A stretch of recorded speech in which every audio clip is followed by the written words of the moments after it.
se reconforter, sachant que tu es probablement activer sa caméra, mais regarder droit dans les yeux. Et ça se dit qu'on est burkinabé. Vraiment, c'est incroyable. C'est une question de stratégie. Donc, tu es d'accord avec moi que c'est un choix? Mais bien sûr.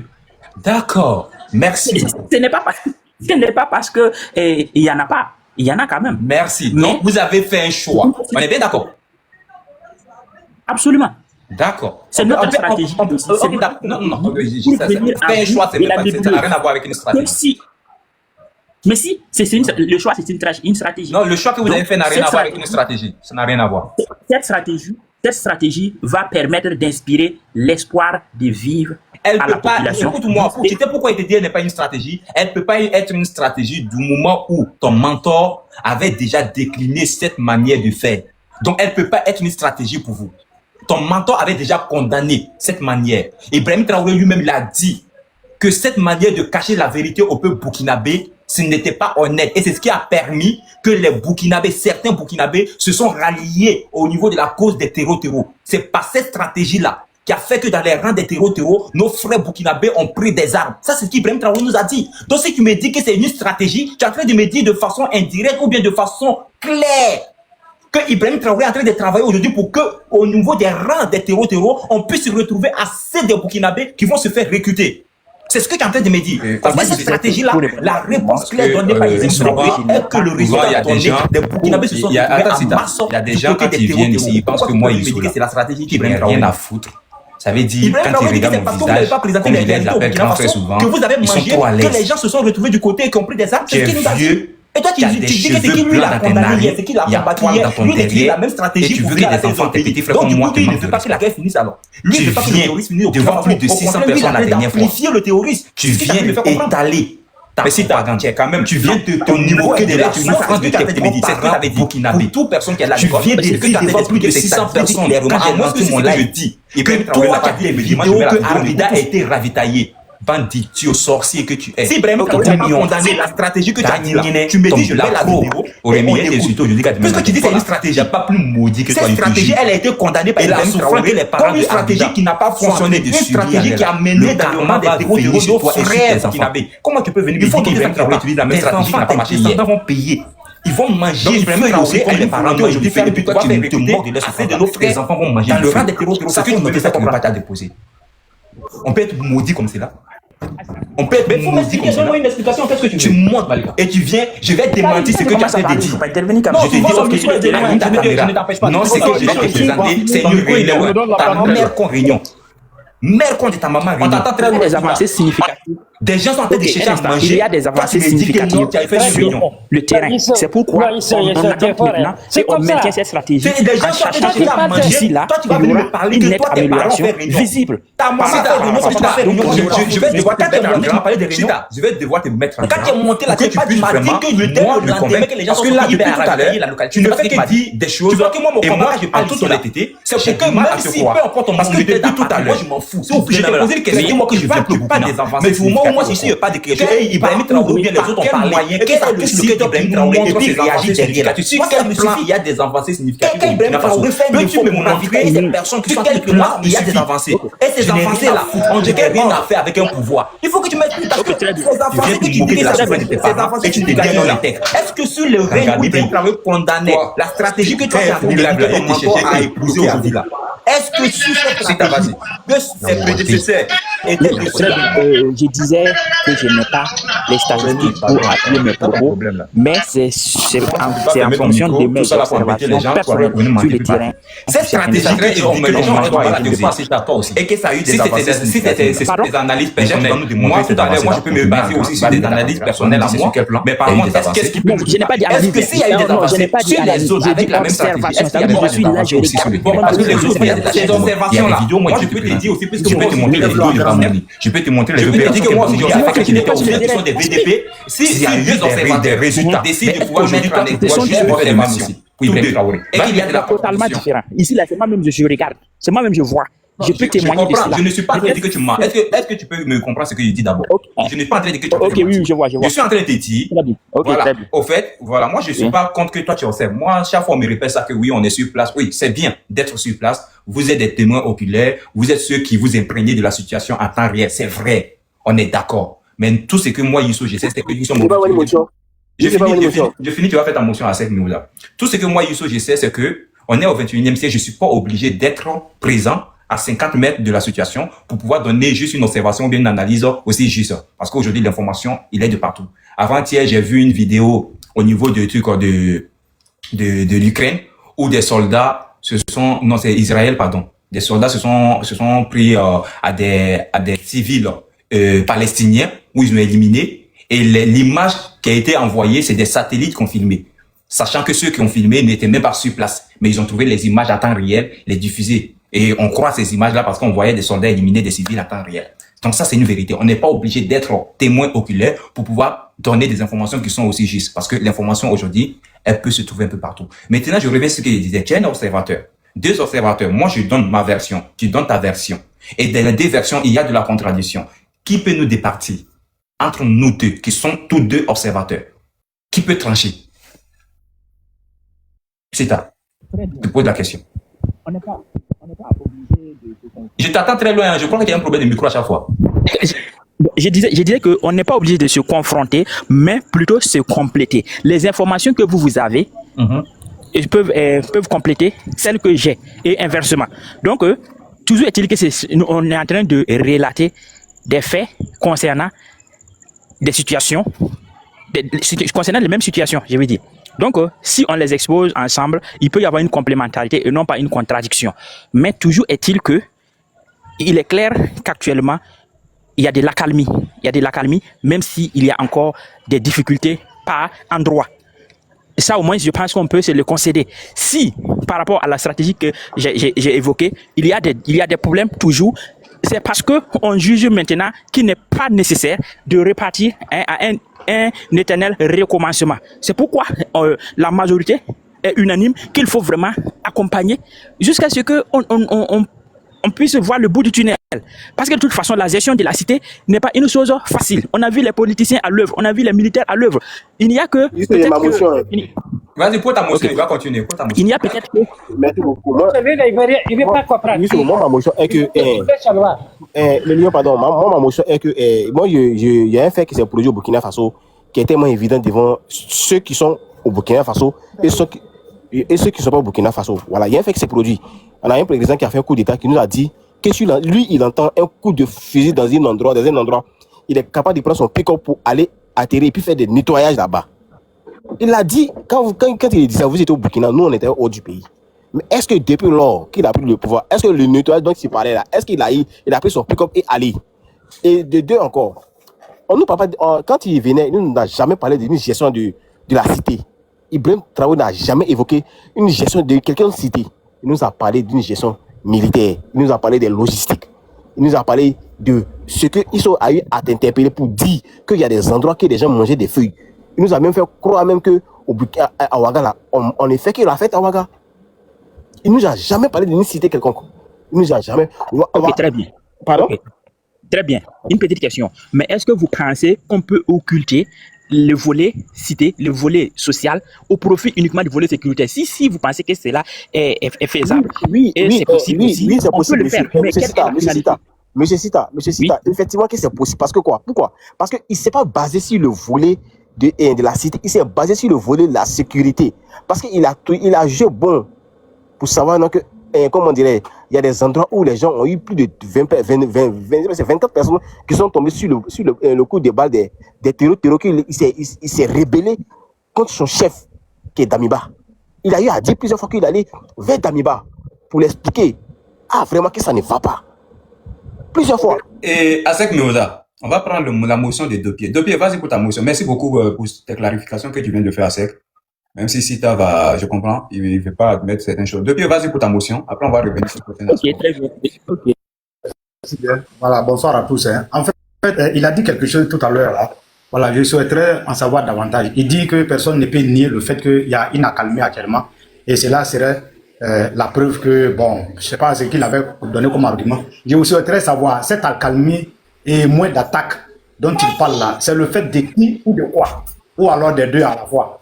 De quoi et de qui? Soit le fait de qui ou de quoi, ou alors de quoi et de qui? Voilà, je ne sais pas s'il comprend ce que je suis en train de dire. Voilà. Ok, très bien. Cette accalmie est d'abord naturelle. On va l'attribuer à la nature parce que la guerre est fatidique. La guerre est tellement fatigante. On ne peut pas continuer de se faire la guerre. Entre-temps, les deux adversaires vont se fatiguer, vont s'asseoir, se reposer un peu, vont faire une trêve. Ça, c'est le premier volet naturel. Il y a aussi le fait que actuellement, nos soldats sont aguerris. Ils sont prêts. Donc, l'ennemi aussi, c'est que maintenant, là, je ne peux plus m'ajarder n'importe comment. Je ne fais plus peur à ceux qui sont en face de moi. Donc, lui aussi, il se camoufle maintenant. D'où on parle de guerre asymétrique. On ne les connaît même pas. Ils communiquent après et puis ils passent à l'action. C'est en ce moment qu'on peut les voir. Donc, le troisième volet, c'est que la population aussi s'est mise derrière son armée pour pouvoir vaincre définitivement le mal. Donc, voici les trois raisons qui font qu'il y a de l'accalmie actuellement. Et si on continue dans cette lancée, bientôt, il y a un autre volet que je n'ai pas évoqué. C'est que les esprits se sont tellement échauffés et maintenant ils sont en train de se refroidir. Chacun est en train de chercher des voies et moyens pour parvenir à la paix, sachant que la guerre uniquement ne peut pas amener à la paix.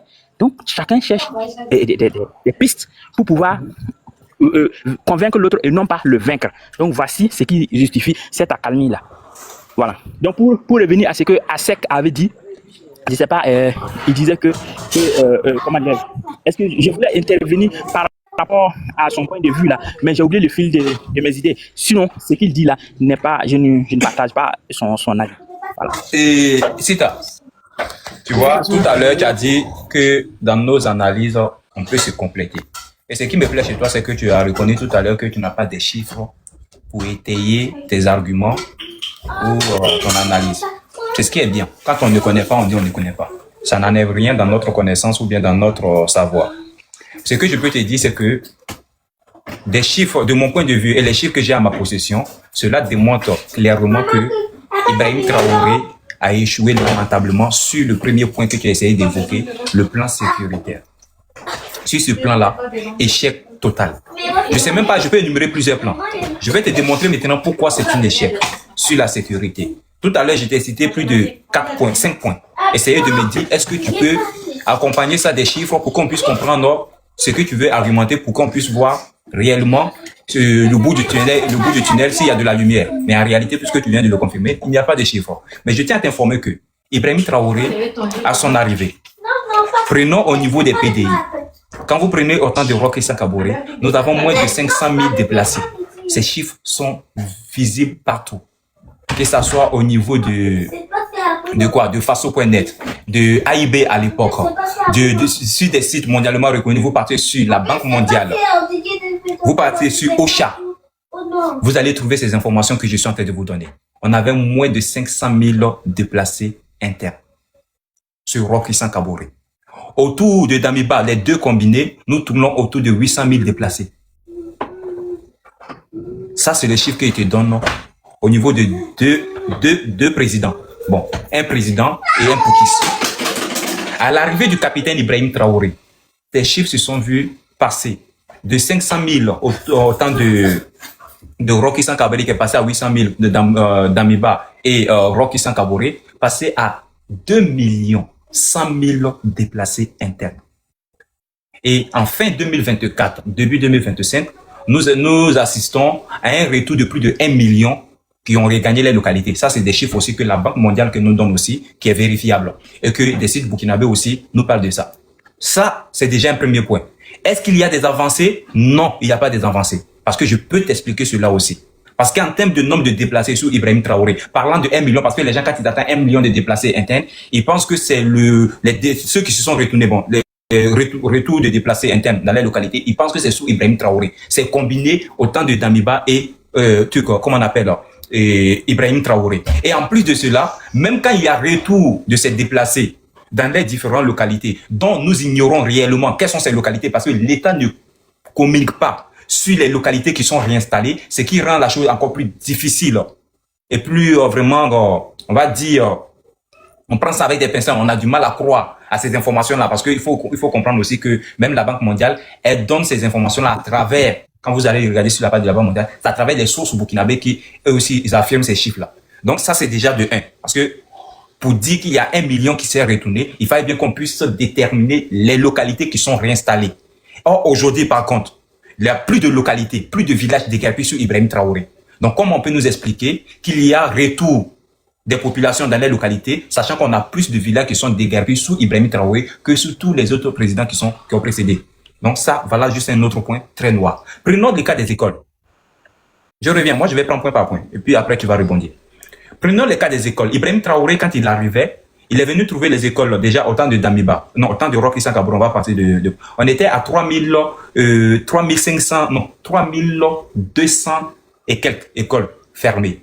On passe à Damiba, on est à 4100 et quelques écoles fermées. On arrive à Ibrahim Traoré en 2023, nous sommes à 6600 écoles fermées. Ça, c'est le bilan d'Ibrahim Traoré. 6000 écoles qui sont fermées. On arrive en fin 2024, l'État burkinabé ou bien la junte militaire au Burkina Faso nous fait sortir un rapport. Et ce rapport, il est confirmé aussi par le ministère de comment on appelle là, l'organisation là, UNICEF. C'est confirmé aussi ces chiffres-là. On nous parle de 2000 écoles qui sont réouvertes.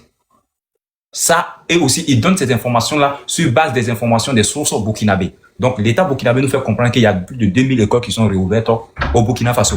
Quelles sont les localités où ces écoles sont réouvertes? On nous dit pas. On nous donne une information tout simplement disant qu'en donnant ces localités-là, ça met en danger la vie de ces personnes. On dit il n'y a pas de problème. Mais en même temps qu'ils nous disent ça, il y a d'autres localités qui sont déguerpies. On est bien d'accord. Et toi et moi, nous sommes d'accord sur ces points-là. Et dans ces localités, il y a des écoles. Donc, logiquement, si on déguerpit au niveau de, par exemple, je prends l'exemple bidon, au niveau de Arbida, logiquement, c'est que la localité de Arbida, les écoles aussi seront fermées. Donc, pourquoi l'État burkinabé, quand il nous fait l'état des lieux des écoles qui sont réouvertes, pourquoi ils ne nous disent pas quelles sont les écoles qui sont fermées sur la même période? Parce qu'il faut savoir aussi, c'est du factuel, parce que si vous voulez la vérité, il faut dire les choses telles qu'elles sont. Au même moment, vous dites que oui, il y a des localités que vous avez conquises. On est d'accord, même si vous refusez de nous donner ces localités. Donc, puisque vous avez conquis ces localités, logiquement, les écoles seront réouvertes dans ces localités. Mais les localités que vous avez perdues, pourquoi vous ne citez pas les écoles qui sont fermées là-bas?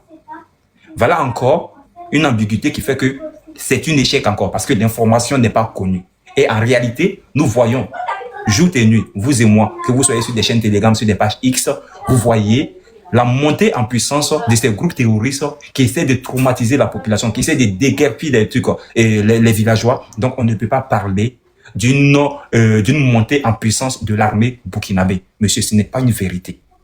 Sur ces plans-là, c'est déjà échec. Prenons le cas des nombres des civils. Je tiens à t'informer que sous la gouvernance, je termine, oui, Lyon, sous la gouvernance de Roch Christian Kabore, de Damiba combiné, nous avons eu 1767 djalis des civils. Monsieur, je te donne précisément des chiffres et tu peux aller taper. Ça, ces chiffres-là, je les ai en mémoire. Parce que j'ai tellement fait l'exercice dessus. Mais pour ta gouverne, est-ce que tu sais, nous sommes à combien de civils? Et chaque fois que je parle de ça, d'aucuns viennent me dire que oui, oh oui, mais les civils que tu as dit là, c'est compris avec des terreaux. J'en rigole. Ces civils, aujourd'hui, Djassou Ibrahim Traoré, nous sommes passés de 1767 à 24 000 civils, déjà aujourd'hui au Burkina Faso, sous Ibrahim Traoré. Et ces chiffres-là, c'est pas moi. Quand tu pars sur des sites tels qu'Al-Khaled, quand tu pars sur des sites Global Indice Terrorist, quand tu pars même sur des sites, tu pars sur Internet, tu vas trouver des sites sur, bon, même si on va les appeler des sites des impérialistes, mais c'est des sites qui ont déjà fait les preuves des centaines ou bien des dizaines d'années avant que le Burkina puisse connaître les crises qui sont en train de vivre en ce moment. Donc, c'est des gens qui continuent de répertorier. Quand il y avait la guerre en Afghanistan, quand ils avaient des problèmes en Syrie, quand il y a les problèmes entre la Russie et l'Ukraine, ils ont commencé à travailler, ils ont commencé à répertorier des civils, des djalis, toujours. Donc, c'est pas sur le Burkina, ils vont venir mentir. Donc, voilà où je te dis, c'est un échec total pour Ibrahim Traoré et que c'est sous Ibrahim Traoré, on a eu plus de djalis, plus de villages déguerpis, plus d'écoles fermées. Est-ce qu'on peut parler ici d'une amélioration ou bien d'une avancée progressive significative sur le terrain? Moi, je te dis non, il n'y a pas d'avancée. Et tout ce que vous êtes en train de nous dire, tant que vous n'allez pas nous donner des chiffres et des sources pour aller vérifier, monsieur, vous ne pouvez pas, moi, me convaincre de ma position qu'Ibrahim Traoré a fait mieux que Damiba, qu'Ibrahim Traoré a fait mieux que Roch Christian Kabore. Au contraire, ses prédécesseurs ont fait mieux que lui.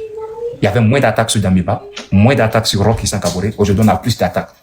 Là où on avait 2 ou 3 attaques par semaine, aujourd'hui, on se retrouve à 30, 40 attaques par mois. Ok. Je m'arrête. Je vous ai écouté, vous avez été très pertinent. Youssou, Oui. Youssou, Oui. hier dimanche, le 30 là. Oui, le 30 hier. Ok, il y a des villages là récupérés par les terreaux là. Je vais te parler ça. Ok. Burkina Faso, région de l'Est, province de la Tapoa. Hier dimanche 30, les gars ont déguerpi 7 villages de la commune de Botou, zone frontalière avec le Niger. Ok. Les habitants de Guerpi. Bitou, c'est Bitou, non? C'est pas où c'est Bitou? Oui, Bitou, oui, Botou. Centre de temps que Botou compte plus de 42 villages. Bitou compte plus de 42 villages administratifs. Elle est la plus grande commune de la Tapoa. Burkina, région de l'Est. Depuis quelques heures, presque tous les villages de la commune de Dabaga, province de Gourma, en train de se vider de l'air.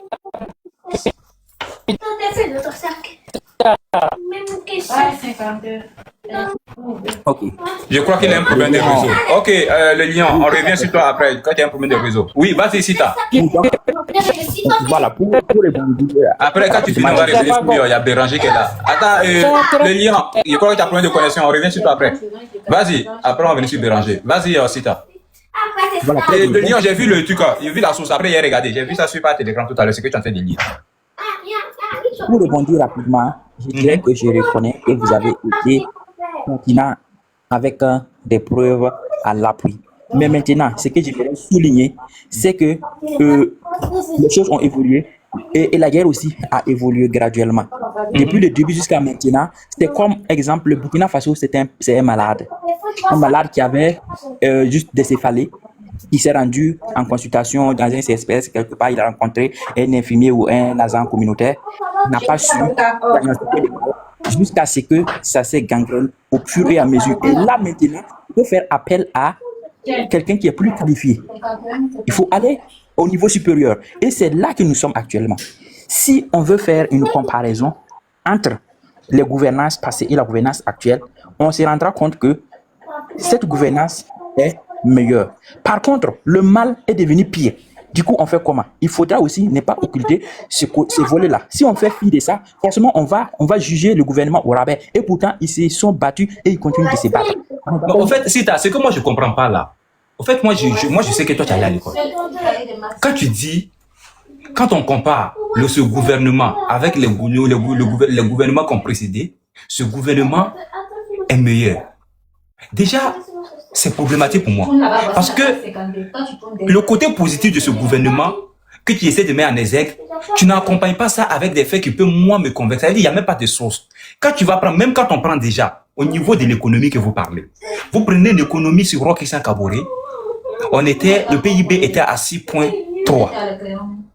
Aujourd'hui, ce gouvernement est en train de tâtonner autour de 4,9, 5 à la limite.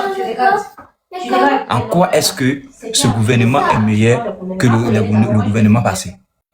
Tout en sachant que c'est vous qui répétez tous les jours que la guerre n'a pas commencé sur Ibrahim Traoré. Moi, j'ai dit Alléluia, Amen. Donc, ça me dit clairement que sur Roch Christian Kaboré, nous étions en guerre. Donc, en même temps que nous étions en guerre sur Roch Christian Kaboré, l'économie se portait mieux. On n'est jamais tombé en dessous de 6. Vous êtes arrivés, nous avons quitté 6,3, on s'est retrouvé 4,9, ça c'est 2024, rentré dans 2025. Nous étions déjà même, on était même à 3 à un certain moment donné, et on a gringolé, quand on a 4,9. Comment tu m'expliques que ce gouvernement est meilleur? Monsieur, en fait, tout ce qu'on est en train de dire là, tant que c'est pas accompagné des faits qui sont factuels, c'est que nous sommes en train de dire des choses par fanatisme. C'est tout. D'abord, c'est par ou à travers l'adhésion populaire qu'il faut juger ce gouvernement. Ensuite, il faut tenir compte. Quelle adhésion? Aujourd'hui là, de nos jours, au Burkina ici, je vous dis que la majorité est unanime qu'il faut accompagner les actions du gouvernement. Non, en fait, Sita, je te trouve trop intelligent. Je te trouve trop intelligent pour croire à ce narratif qui dit tous les jours que la majorité des Burkinabés sont prêts à accompagner l'initiative de Ibrahim Traoré. Cette majorité dont tu dis là, Arbida fait-il partie, oui ou non?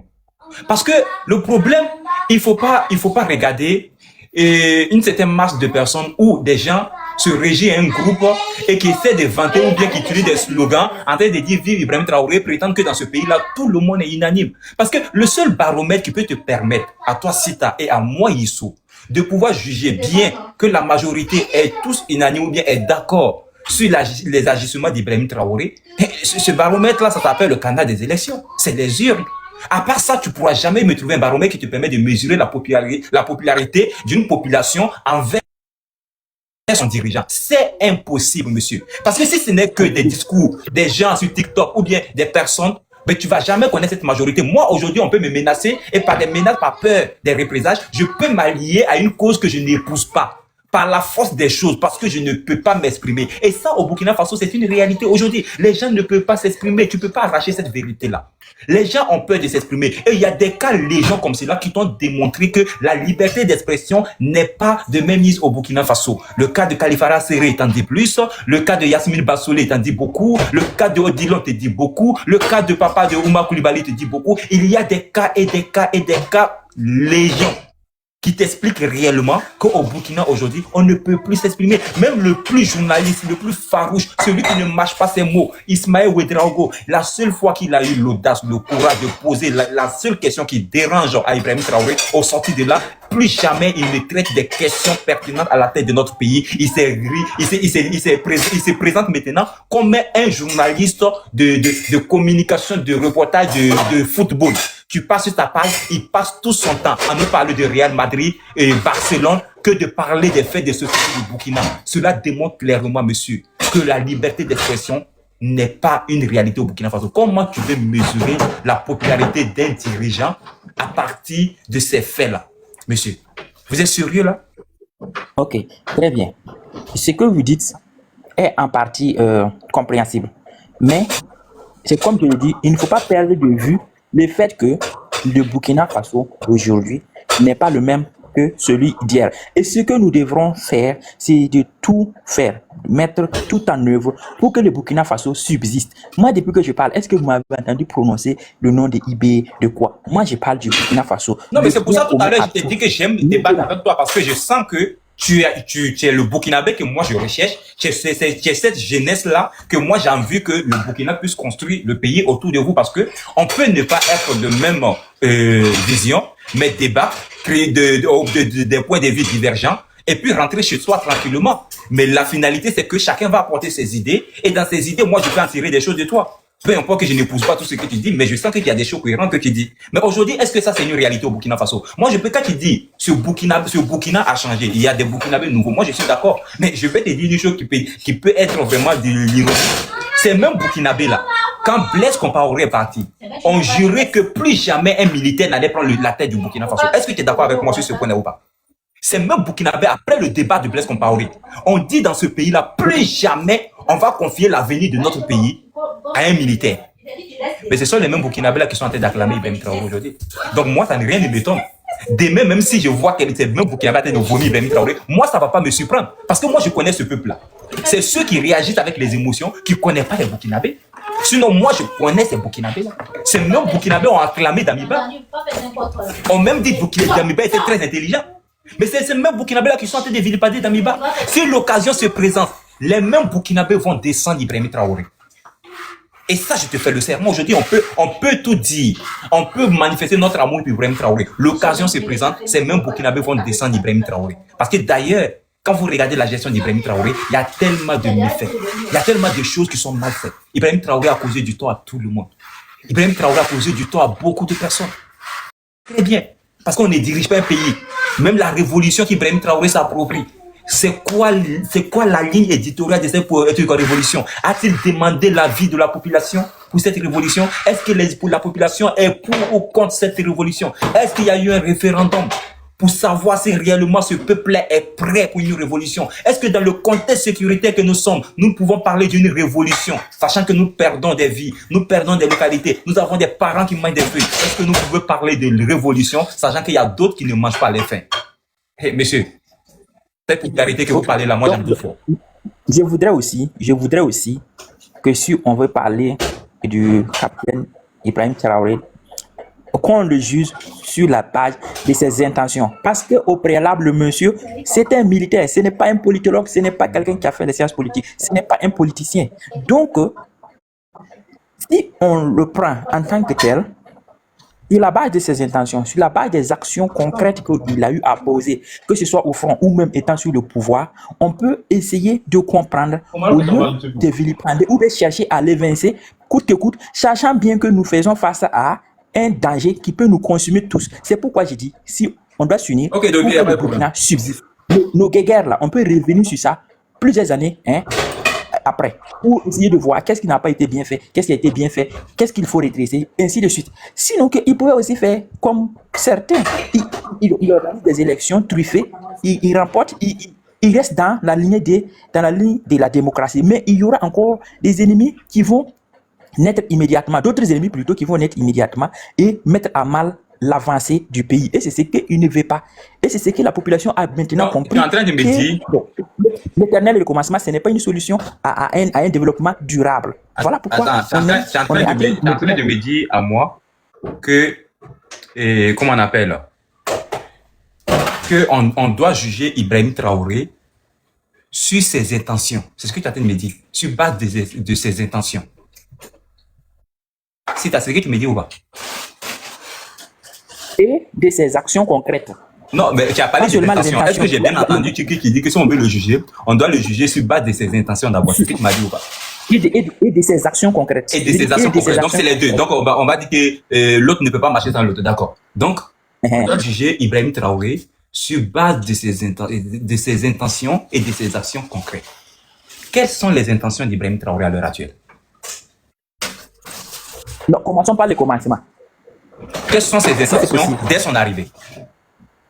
Très bien. Ses intentions étaient de redresser le pays. C'est pourquoi il a conservé MPSR, Mouvement Patriotique pour... Son intention était de redresser...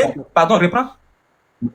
Son intention, oui, c'est de redresser le pays. D'accord, dis-moi, de toi à moi. Ok, j'ai bien compris. Toi, Sita, étant un jeune qui allait à l'école, qui a fait des bonnes études, penses-tu qu'on peut diriger un pays avec des intentions? C'est l'intention d'abord qui compte, parce que s'il n'était pas arrivé... Non, je te pose une question. Selon toi, avec les études, tu penses qu'on peut diriger un pays avec les intentions? Maintenant, c'est l'intention. D'accord. Parce que j'ai compris. Si l'intention est bonne, l'action sera bonne et la finalité sera bonne. Ok. Quelle était l'intention de Damiba quand il est arrivé à la tête du pays? Puisque vous savez détecter les intentions des gens pour les juger sur base de leurs intentions. Quelle était l'intention de Damiba quand il est arrivé? Damiba et Ibé, ils ont eu la même intention au départ.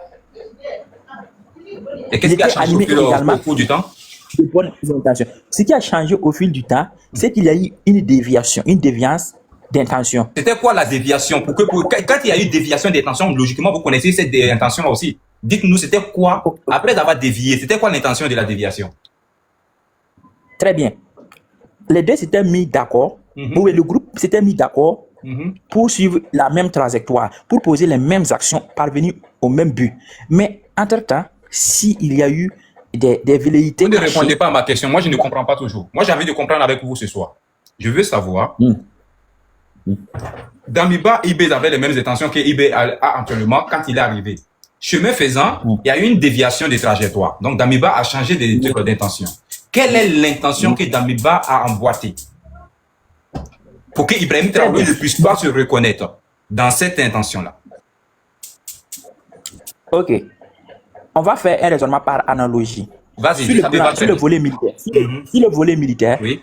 Ça, je ne sais pas, je ne connais pas les intentions, mais je me disais que c'est ce sur quoi ils s'étaient entendus. Il faudrait que qu'on réorganise l'armée rapidement, rééquiper les unités et les former pour les aguerrir au combat. Parce qu'on savait pertinemment que ce qui vient là, c'est pire que ce qui est passé. Mais si entre-temps, on voit que les leaders à qui on avait confié cette mission, qui avaient le rôle de coordonner cette mission, est en train de s'écarter un peu du chemin, c'est très clair qu'on va commencer à ne pas... parce que c'est une coordination de leaders, oui. D'accord, tu dis qu'on doit faire vraiment un raisonnement par analogie. D'accord. Moi, je veux savoir, selon toi, L'exemple que tu viens de donner tout à l'heure, même si vraiment il y a tellement de choses, c'est pétri d'incohérences, excuse-moi, mais réorganiser l'armée, équiper l'armée.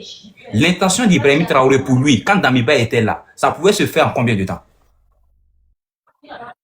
Je ne sais pas quel temps ils se sont définis, mais net quand Ibrahim Traoré est arrivé au pouvoir, on est bien d'accord que tu ne connais pas le temps. Déjà, Ibrahim Traoré ne peut pas déterminer un temps. Parce que déjà, si le temps que Damiba a fait, même si Ibrahim Traoré n'a pas dit, mais toi, tu peux en déduire puisque tu fais juste une analyse par analogie. Tu fais des analyses par analogie, il n'y a pas de problème. Je te conseille cela. Je te dis si d'accord, quand on prend le temps que Damiba a fait, il a fait tout au plus 8 mois à la tête de notre pays. Cela a suffi nettement qu'Ibrahim Traoré demande à Damiba de dégager parce qu'après 8 mois, il a fait le coup d'état à Damiba. Donc, pour Ibrahim Traoré, on peut en déduire que en moins de 8 mois, on pouvait réorganiser l'armée, équiper l'armée. Est-ce que ça, c'est logique ou pas? Dans mon explication, il faut qu'on soit clair. Ça, c'est logique. D'accord, merci. Est-ce que quand Damiba est parti, moi je m'en fous. Quand on a dégagé Damiba, on l'a pas dit, c'est pas mon problème.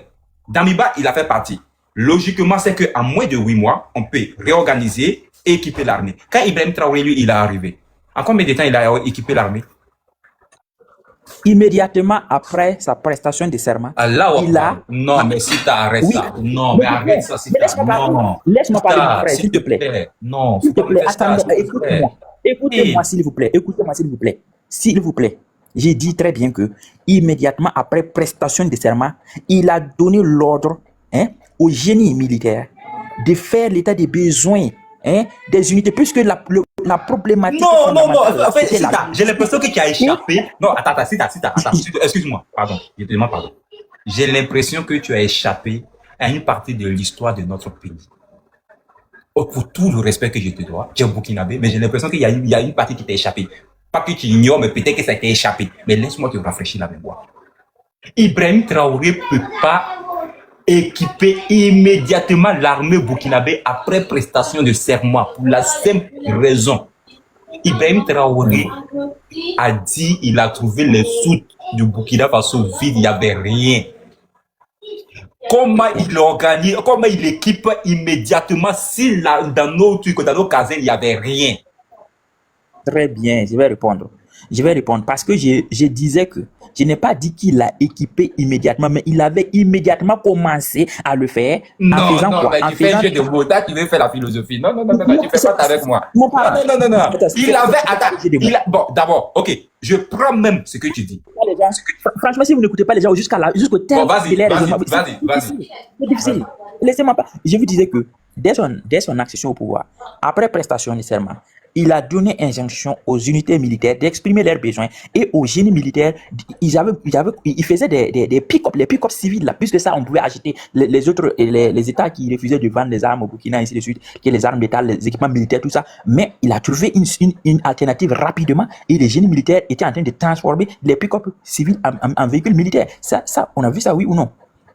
Donc, c'était immédiatement c'est cette organisation qu'il voulait que le gouvernement précédent fasse, mais qui ça traînait. Puisque là, c'est l'urgence.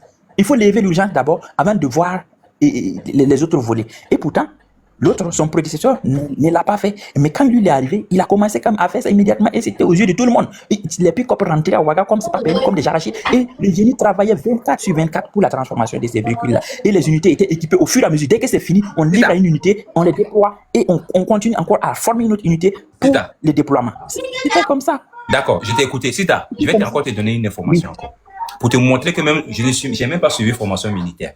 Mais ce que je sais de tout ce qui est stratégie militaire, le peu que je sais au Burkina, moi qui viens de démontrer encore une fois qu'Ibrahim Traoré est un échec. Et qu'Ibrahim Traoré ne connaît pas ce qu'on appelle une stratégie militaire.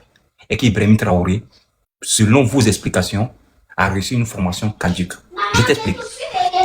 Déjà au Burkina Faso, tu dois comprendre pourquoi la notion des motos, des engins à 2 roues a été introduite dans les théâtres des combats au Burkina Faso. C'est pas parce que les autres ne voulaient pas juste réquisitionner. Attends, je viens. Je vais t'expliquer parce que tout à l'heure, quand tu dis il a commencé à réquisitionner, on a commencé à avoir des pick-up. C'est une stratégie qui a causé assez de pertes en vie humaine du côté des rangs des militaires. Et je te le dis aujourd'hui. Parce que ceux qui avaient déjà commencé à abolir ces pick-up-là, sur le théâtre des combats, avaient déjà compris en termes de perte en vie humaine. Parce que déjà, les gens ont compris que sur des motos, on se remorquait à deux. Et quand une moto monte sur une mine, et quand une voiture monte sur une mine, parce que la voiture, les pick-up peut transporter peut-être une vingtaine de personnes. Bon, je dis n'importe quoi, hein, peut transporter peut-être 10, 15 personnes. Quand une voiture monte sur une mine, en perte en vie humaine, on perd entre une dizaine de personnes sur le champ. Mais par contre, une moto, au lieu d'une dizaine de personnes, on se retrouve avec une effectif qui est très réduit, qui est de 2 personnes. Voilà la première notion de pouvoir juste introduire les engins en 2 roues pour les militaires au front. Pas parce que le Burkina n'avait pas la capacité de doter son armée des pick-up, des blindés. Non, ça n'avait rien à voir. C'est des gens qui se sont assis, qui ont réfléchi, qui ont trouvé que puisqu'il y a des embuscades, il y a des mines artisanales, il y a des mines un peu partout que les terreaux posent. Et qu'après évaluation, ils ont compris qu'en perte en vie humaine, du côté de leurs rangs, quand les engins se retrouvent dans des champs miniers, ils s'en perdent assez énormément, contrairement quand ils sont sur des engins à 2 roues.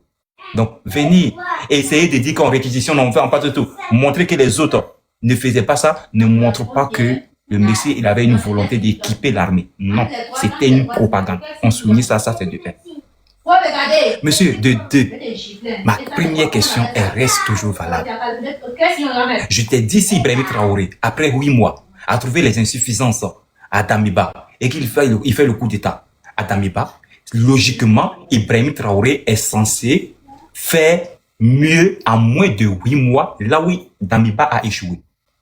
Et tu as commencé à me dire que dès prestation de serment, Ibrahim Traoré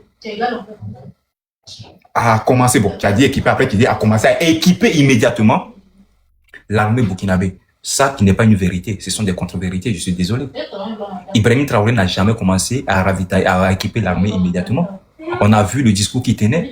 On est parti plus de 8 mois, on était dans 1 an, là où il sollicitait l'aide pour qu'on puisse envoyer tout ce qu'on appelle l'effort de guerre, qui est aujourd'hui appelé l'effort de paix. On a vu tous les efforts que les Burkinabés ont fait. Ibrahim Traoré a eu même besoin même de l'aide même de la Côte d'Ivoire. Parce que c'est la Côte d'Ivoire qui nous a fourni, parce qu'on n'avait même pas encore nos équipements qui étaient encore arrivés. Comment lui, il arrive à équiper immédiatement? C'est impossible. Et c'est où il a passé ses commandes là. Et puis dès qu'il lui est arrivé, il a passé des commandes et dès le lendemain, il a reçu. C'est impossible. Donc, monsieur, Ibrahim Traoré avait dégagé Damiba parce que lui pouvait faire mieux en moins de 8 mois. En moins de 8 mois, tout ce qu'on a trouvé, c'est plus d'un peu perte en vie humaine, plus de villages déguerpis, plus d'attaques de terroristes. C'est ce que Ibrahim Traoré nous a servi. A-t-il réussi ou bien a-t-il échoué? Il a échoué lamentablement. Et ça là, jusqu'à demain matin, tu ne pourras pas me démontrer le contraire. À moins que si tu as des trucs pour prendre des vidéos accompagnées de tout ce que tu dis. Sinon, je ne vois pas. En quoi est-ce que tu pourras pouvoir me démontrer qu'Ibrahim Traoré a fait mieux?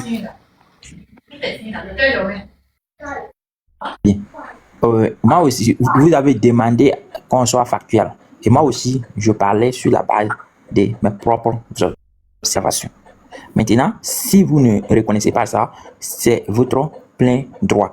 Et j'ai dit, il ne faut pas perdre de vue le fil conducteur de notre débat. J'ai dit, il ne faut pas juger sur la même balance les différents gouvernements.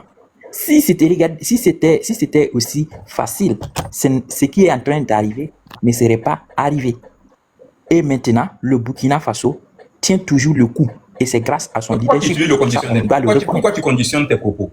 Parce que si tu conditionnes tes propos, cela veut dire que déjà, tu vois déjà en mal, tu mets déjà en mal la vision d'Ibrahim Traoré. Parce que du moment où tu commences à utiliser le si, donc tu es en train de me dire qu'Ibrahim Traoré n'était pas bel et bien conscient de la situation.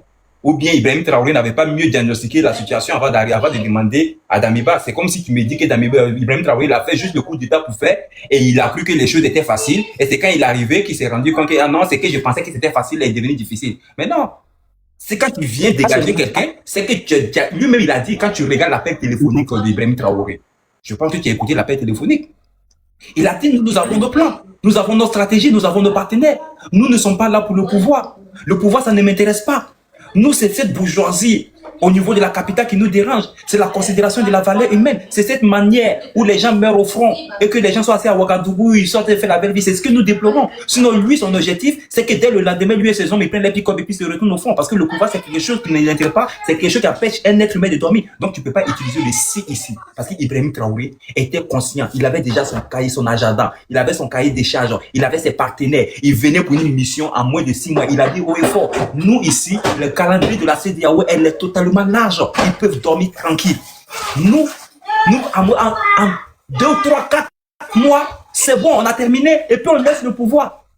Il était conscient. Ça veut dire que c'est quelque chose, quelqu'un qui a préparé son devoir. Il est sûr de ses réponses. Il est sûr que le procès donne le devoir. Lui, s'il n'a réussi ces 4 heures du temps, il a au moins 3 heures du temps. Il finit le débat clos et puis ça va à la maison. S'il n'a rien eu dans le devoir, il a au moins 17 ou bien 18. Il ne va même pas dire 20, mais au minimum, il a au moins 17 ou bien 18. La moyenne seulement est là. Parce qu'il a bien préparé ses coups, il a bien bossé. Comment tu vas venir utiliser le si pour conditionner les propos d'Ibrahim Traoré? Ok, très bien. Comme je l'ai dit, sa déclaration d'intention est très noble. C'est comme vous pouvez être moi, je ne vois pas. Oui, oui, bien sûr, ça colle très bien.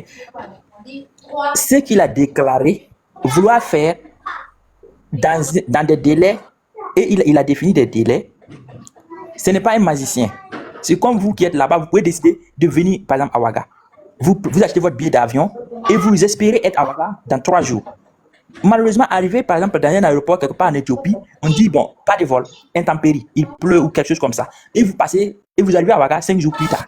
Est-ce que c'est vous qui êtes, est-ce que vous pouvez imputer la faute à vous ou non? Pas à vous. Ce sont des cas de force majeure. Et c'est ce qui est en train d'arriver au Burkina en ce moment. Sinon que, au départ, c'était clair que s'il mettait cette stratégie en marche, très certainement, on allait pouvoir gagner du terrain dans le laps de temps qu'il a défini. Malheureusement, attends, s'il mettait cette stratégie en marche, tu as dit quoi? S'il mettait cette stratégie en marche, que quoi?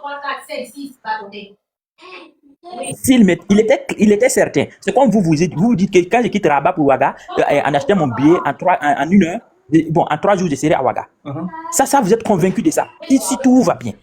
Mais sauf qu'entre-temps, il y a eu un cas de force majeure. Et là, dis-moi, est-ce que tu peux me faire sortir les propos d'Ibrahim Traoré, là où il a conditionné, et comment on appelle sa réussite aujourd'hui au Burkina Faso? Est-ce qu'il a dit que je vais juste réussir telle mission, si? Est-ce que en fait, le conditionnel a été prononcé dans les propos d'Ibrahim Traoré quand il est arrivé? Ça, c'est toi qui as fait. C'est pour ça qu'il te dit qu'il met à mal. Ibrahim Traoré n'a jamais conditionné ses dits, son idéologie, ses propos. Il n'a jamais conditionné. Et je mets quiconque au défi de me faire sortir les propos d'Ibrahim Traoré là où il a posé des conditions pour la réussite de sa mission. Rien n'a été posé comme condition. Ibrahim Traoré était lucide. Ibrahim Traoré était clair. Ibrahim Traoré était sûr. Ibrahim Traoré avait déjà ses partenaires. Ibrahim Traoré avait déjà sa mission, sa ligne éditoriale était bel et bien tracée.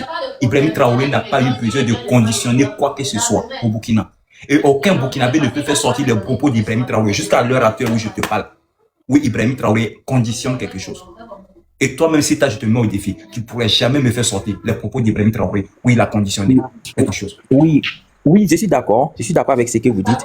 Mais sauf qu'il n'est pas le seul acteur de la gouvernance. Il n'est pas le seul acteur de toutes les actions qui doivent être menées sur le terrain pour parvenir à ces buts-là. C'est tout. C'est comme ton enfant, tu l'envoies, tu vas à la boutique 5 minutes, m'acheter cube magie. L'enfant pas fait 15 minutes. Tu vas dire quoi? Tu es en partie responsable, mais pas totalement. Bon, là, je commence à t'aimer. Je commence à t'aimer bien.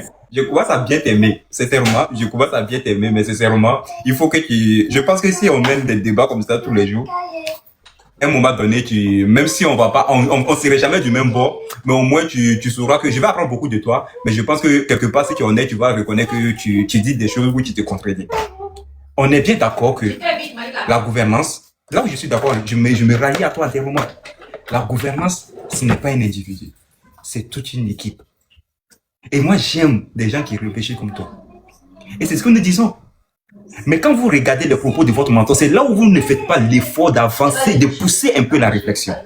Parce que votre mentor, il a dit des propos que quand vous essayez maintenant de renchérir ou bien de pouvoir juste cadrer ces propos-là, qui vont juste balancer à votre faveur, mais ça met à mal déjà votre mentor. Votre mentor, quand il accusait ses prédécesseurs-là, il n'a pas pensé qu'il y avait une équipe. que c'est parce que peut-être dans l'équipe que ses prédécesseurs ont formé, peut-être que c'est un qui n'a pas bien fait son travail, que les choses n'allaient pas bien. Lui, il a accusé directement la tête. Il a pris juste l'arbre qu'elle a là. Il y a les racines qui sont un peu parties. Il a laissé les racines là, mais c'est le tronc là, il a accusé. Il dit c'est toi. Maintenant, pourquoi à lui son tour? Vous voulez maintenant qu'on répartit les charges? Quand on parle, dit maintenant que oui, c'est parce que quelque part, il y a d'autres qui font pas bien leur travail. Mais les d'autres qui font pas bien leur travail là, il fallait aussi ramener ça au temps de Damiba. Il fallait donner du crédit à Damiba. Il fallait laisser du temps à Damiba. Il fallait trouver que Damiba, peut-être dans son équipe, peut-être qu'il y a des gens qui n'ont pas allé dans la vision que Damiba voulait. Mais la pensée dont tu parles, l'intention que tu parles, moi je peux te décrire l'intention de Damiba. Et lui, Damiba, lui au moins il y a des archives. Et moi, tout ce que tu veux, hein, tout ce que je dis, si tu me dis, Youssou, je veux des preuves, moi je te allume la télé. Et je suis disposé là où je suis assis, là, tranquille, mon ordinateur là, je te trouve les vidéos, détail par détail. Damiba, l'intention de Damiba était quoi? C'était de réconcilier les Burkinabés. Et ça, je pense que tu ne l'ignores pas. Damiba a fait comprendre aux Burkinabés que la formation militaire que lui, il a reçue et le temps que lui, il a passé dans l'armée burkinabé a fini par comprendre que dans une guerre, le meilleur stratagème n'est pas celui qui va en guerre à tout moment. Le meilleur combattant, le meilleur soldat n'est pas celui qui dit on prend des armes, mais plutôt celui qui arrive à faire taire les divergences sans qu'il n'y ait effusion de sang. Et celui qui arrive à réconcilier les gens sans que les deux parties ne puissent s'affronter, c'est lui le meilleur stratagème. Ça, c'est ce que Damiba a dit. Et lui, il a des œuvres, il a des archives. Et lui, dans sa démarche, on voyait réellement que lui, il était dans cette posture-là d'aller à la réconciliation. Parce que déjà, une paix durable et sincère part déjà du point de départ des cœurs apaisés et d'une réconciliation sincère et véritable. Sans quoi, il n'y a pas de paix. Et Damiba avait compris cela et a demandé, à solliciter les fils et les filles de ce pays-là à s'asseoir autour d'une même table et de parler de nos problèmes internes. Que vous le vouliez ou que vous ne le vouliez pas, le problème du Burkina Faso finira autour d'une table ronde. Moi, je te le dis ça aujourd'hui, Sita. Tu veux qu'une note aujourd'hui, tu me diras que Youssou t'a dit ça un jour. Que toi, qui Ibrahim Traoré le veut ou pas, nos divergences, nos querelles, nos propos, je ne sais pas, tout ce que nous avons aujourd'hui finiront toujours autour d'une table avec une discussion sincère et véritable. Sans quoi, nous n'aurons jamais la paix. Et Damiba a compris cela, a fait appel au retour au Blaise Compaoré. Vous l'avez accusé pour ça. Peu importe ce que vous reprochez à Blaise, peu importe ce que vous voulez à Blaise, il est quelque part un élément très important dans la réconciliation au Burkina Faso. Parce que mine de rien, il a dirigé ce pays-là pendant 27 ans. 27 ans. Ce n'est pas 27 jours. Il a des partisans farouches qui l'aiment à mourir. Même si aujourd'hui des Wanya se présentent comme des fanatiques, mais qui sont tapis dans l'ombre et qui sont prêts à aimer ce monsieur-là jusqu'au dernier de ses jours. Et ça, vous ne pouvez jamais arracher ça au Burkinabé. Et ces Burkinabés ne vont jamais aller à la réconciliation sincère dans ce pays-là. Au même titre de 8 mois de Damiba, il y a des Burkinabés qui aiment foncièrement Damiba. Et ces Burkinabés ne vont jamais se sentir dans la lutte d'Ibrahim Traoré. Peu importe ce qu'Ibrahim Traoré va faire comme prouesse, peu importe ce qu'Ibrahim Traoré va faire comme, je ne sais pas, avancer, ces Burkinabés ne vont jamais se retrouver dans la lutte qu'Ibrahim Traoré est en train de faire. Finalement, vous allez tourner et vous allez finir par la solution de Damiba, celle de la discussion, la négociation et du pardon sincère. Et c'est par là le Burkina sortira par la grande porte. Sinon, tout ce qu'on est en train de faire, c'est juste en perte de temps, en perte de finances, en perte de l'efficacité et en perte de nos enfants. C'est tout ce que nous sommes en train de faire en ce moment. Et quand nous allons juste être épuisés, fatigués, là où il n'y a plus de solution, nous allons revenir juste au point de départ. Sachant qu'on pouvait juste éviter tout ce que nous avons fait là pour aller de l'avant. Voilà tout ce que je peux dire. C'était sa vision de Damiba et sa pensée. Je suis d'accord avec vous. Hein. Je suis très d'accord, je partage entièrement votre point de vue.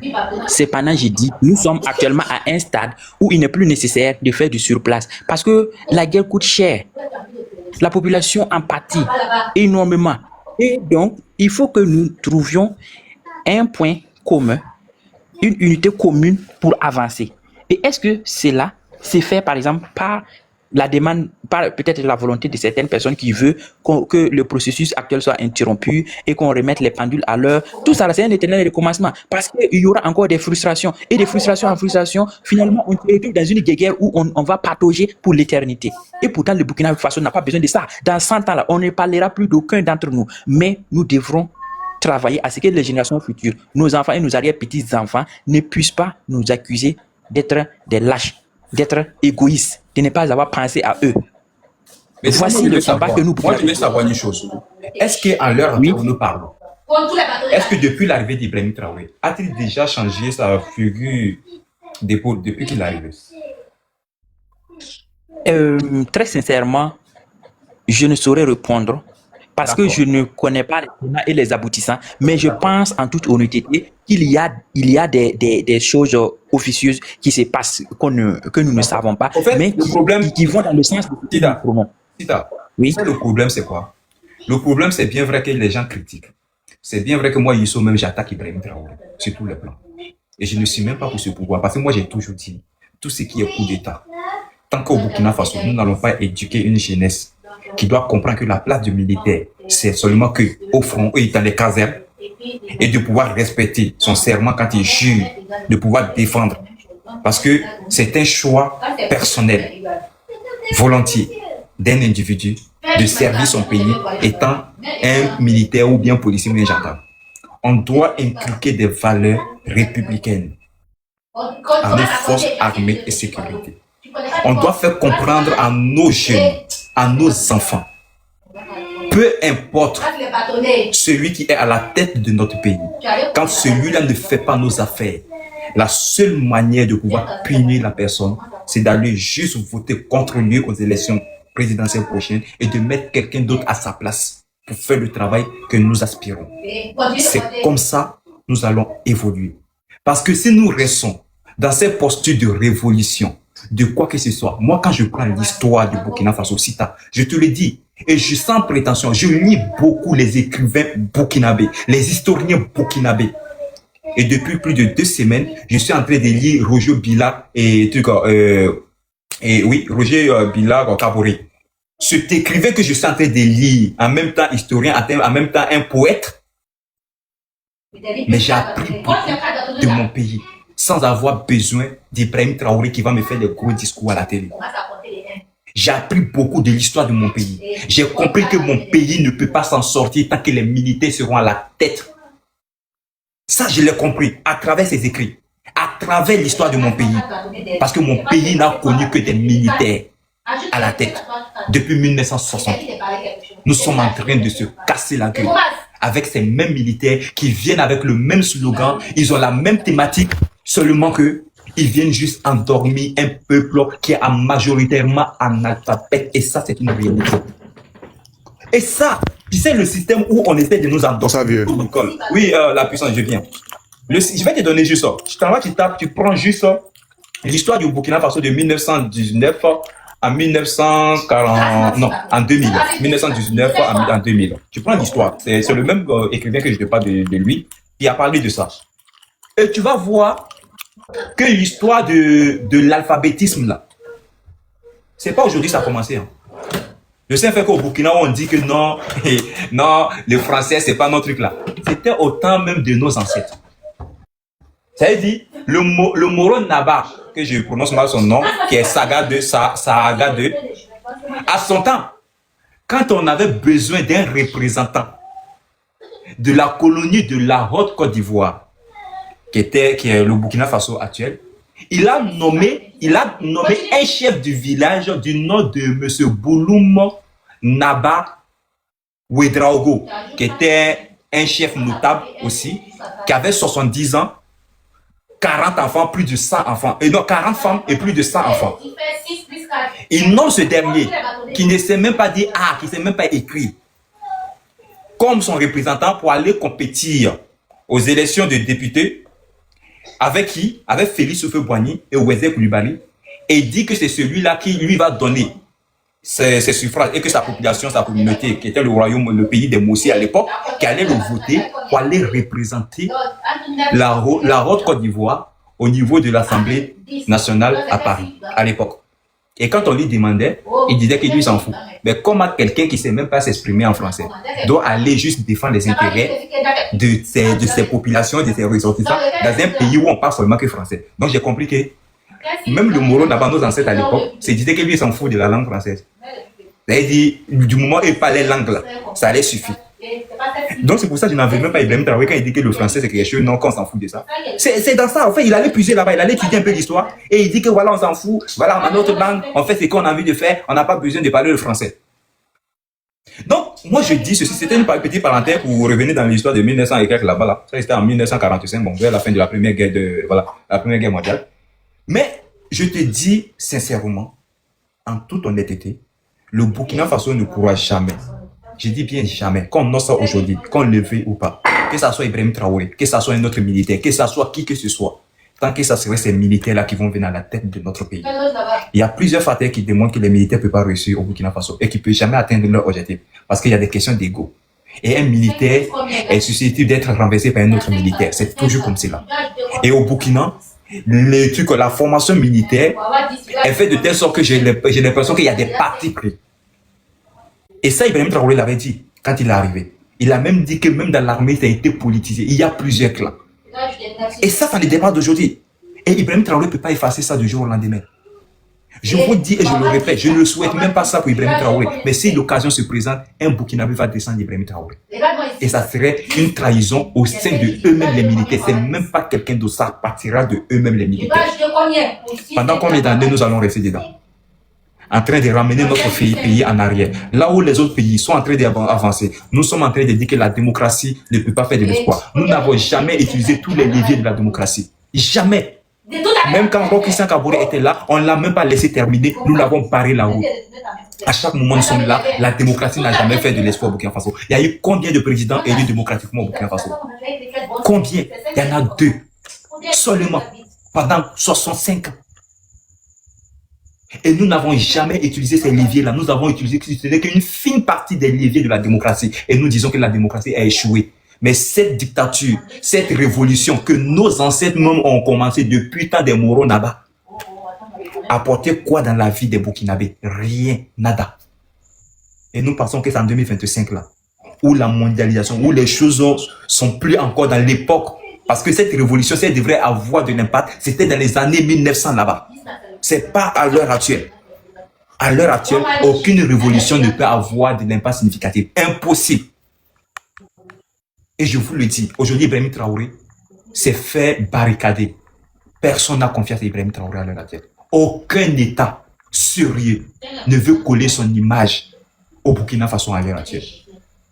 Aucun État sérieux dans ce monde n'a confiance à un régime militaire. Je vous le dis et je le répète. La Russie ne nous aime pas.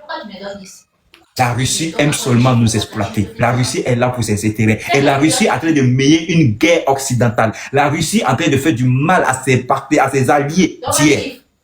La Russie est en train d'utiliser ces pays de l'AES comme un appât pour faire du mal à d'autres pays. La Russie n'a rien à foutre de notre gueule. La Russie ne peut jamais nous former sur le plan de la technologie. La Russie ne va jamais nous apprendre la connaissance. De quelle connaissance on parle ici? La Russie a quelle bonne connaissance à partager? Qu'est-ce que la Russie a aujourd'hui? Vous allez tout faire, même les fabrications des armes. La Russie ne va jamais vous apprendre comment on fabrique des armes. Quel est ce partenariat gagnant-gagnant que vous parlez avec la Russie? Qu'est-ce que la Russie peut nous apporter à part les achats, les ventes d'armes? Et ça aussi, c'est notre ressource que nous utilisons. Ils sont en train de nous piller. Voilà qu'ils sont là. Les accords sont signés. Tous les mines aujourd'hui au Burkina Faso sont diligentées, sont signées. Tous les permis ont été donnés aux Russes. Et nous disons que nous sommes en une souveraineté. De quelle souveraineté nous parlons aujourd'hui? Sita, je te le jure. Je t'ai écouté. Oui, je vais terminer sur ça. Tu laisses parler. Je te le jure, tu peux aimer Ibrahim Traoré. Mais je vous le jure aujourd'hui, ce Burkina-là, c'est nous, jeunes, conscients, qui allons sauver ce Burkina-là, mais avec la sincérité et la vérité. Si vous restez encore dans une utopie, dans une idéologie de je sais pas quoi, de révolution, de l'époque de Thomas Sankara, c'est que nous avons échoué. Ça, je vous le dis. Nous sommes jeunes, nous pouvons avoir la connaissance. Allez-y lire l'histoire de notre pays, mais s'il vous plaît, je vous assure que ce pays-là, si nous voulons relever ce pays-là, mais c'est dans la vérité, mais avec les moyens de bord de notre époque. Les moyens de bord de notre époque. Quand je parle des moyens de bord de notre époque, nous devons nous inscrire dans cette mondialisation de notre époque du 21e siècle. Et nous ne devons pas avoir des ennemis, nous devons avoir des partenaires, nous devons avoir des intérêts avec les États, mais des intérêts très intelligents, bien réfléchis. Et nous devons comprendre quels sont ceux qui nous utilisent pour atteindre d'autres fins et quels sont ceux qui sont sincères avec nous. On peut tout reprocher à la France, on peut tout dire de la France, mais les gars, la France de Napoléon, de Général de Gaulle, n'est pas cette France-là aujourd'hui qui est dirigée par Emmanuel Macron. Les petits Français aujourd'hui n'ont rien à foutre de l'histoire de leurs ancêtres, de leurs grands-parents, qu'ils ont vécu la traite négrière avec nos parents. Ils n'ont rien à foutre. Ils sont civilisés. Nous parlons d'équité, d'égalité. Nous parlons de partenariat. Ils vont nous écouter. Et c'est à nous de déterminer les termes que nous voulons. Ils viennent, les entreprises viennent, on n'est pas content, on ne signe pas. Ils vont jamais nous forcer la main. Donc arrêtons de faire croire au monde entier qu'il y a des accords coloniaux, qu'il y a des choses qui existent qui font que la France continue. La France ne fait rien. Pendant des décennies, la France a arrêté de pouvoir nous contrôler. Et ça, c'est une réalité. Oui, même s'il y a d'autres choses, mais ça, c'est de la faute de nos dirigeants. Et je l'ai dit, ce n'est pas la faute de la France, c'est la faute de nos dirigeants. Aucun chef d'État français n'est venu avec des engins pour pouvoir mettre des bombes sur les tempes de nos dirigeants pour les obliger à signer des accords ou à faire quoi que ce soit. Ils l'ont fait de leur propre volonté. Nous devons créer juste un cadre, des jeunes conscients, des jeunes qui veulent la souveraineté et le développement réel de leur continent et de leurs différents pays. Mais pas dans cette propagande de révolution. On ne va rien construire. Parce qu'on n'a pas la connaissance, on n'a pas la technologie, on n'a pas les moyens. On veut faire bras de fer à qui? Aujourd'hui, nous sommes fiers, on trouve des gens qui veulent fabriquer. Moi, je serais fier d'ailleurs de voir au Burkina Faso qu'on fabrique des robots. Mais ces robots que nous aspirons, que nous sommes en train de faire déjà la propagande, que c'est nous qui avons fabriqué ces robots-là. Cette connaissance-là, elle émane de qui? Nous pouvons avoir cette connaissance-là où? C'est pas la Russie qui peut nous donner ces connaissances-là. Mais les chefs, les pays qui peuvent nous apprendre la fabrication des robots, nous sommes en guerre avec eux tous. Et déjà, nous sommes en train de montrer que quand nous allons atteindre notre indépendance, nous allons larguer ces pays-là. Mais de vous à moi, Sita, si moi j'ai la connaissance et que je vais t'apprendre quelque chose, et toi déjà ta position, tu n'as même pas encore la connaissance que je vais te transmettre, et tu es en train de me dire que quand tu auras ma connaissance, tu vas me traiter comme ton esclave. Tu es sûr que moi je vais t'apprendre, je ne vais jamais t'apprendre, Sita. Je ne vais jamais te montrer ma connaissance. Et c'est ce que le Burkina Faso est en train de faire aujourd'hui. Et jamais nous n'aurons cette connaissance-là pour atteindre le niveau que nous voulons. Que nous le voulions ou pas, les génies ne vont pas naître du Burkina Faso du jour au lendemain. Non, c'est chez toi. Non, c'est chez toi. C'est chez toi. C'est chez toi. Il faut descendre et puis tu remontes. Non. Il faut descendre et tu remontes. C'est chez toi, c'est pas chez moi. Ouais, c'est ça, c'est ça. C'est chez toi, c'est chez toi. Il faut faire ta demande qui va remonter. Il faut le faire. Oui, vas-y. Et je partage ton point de vue. Quand on revoit vraiment l'histoire de notre pays, cela nous interpelle à diagnostiquer de façon fondamentale la question de notre armée. Parce que c'est elle qui est la colonne vertébrale de la nation.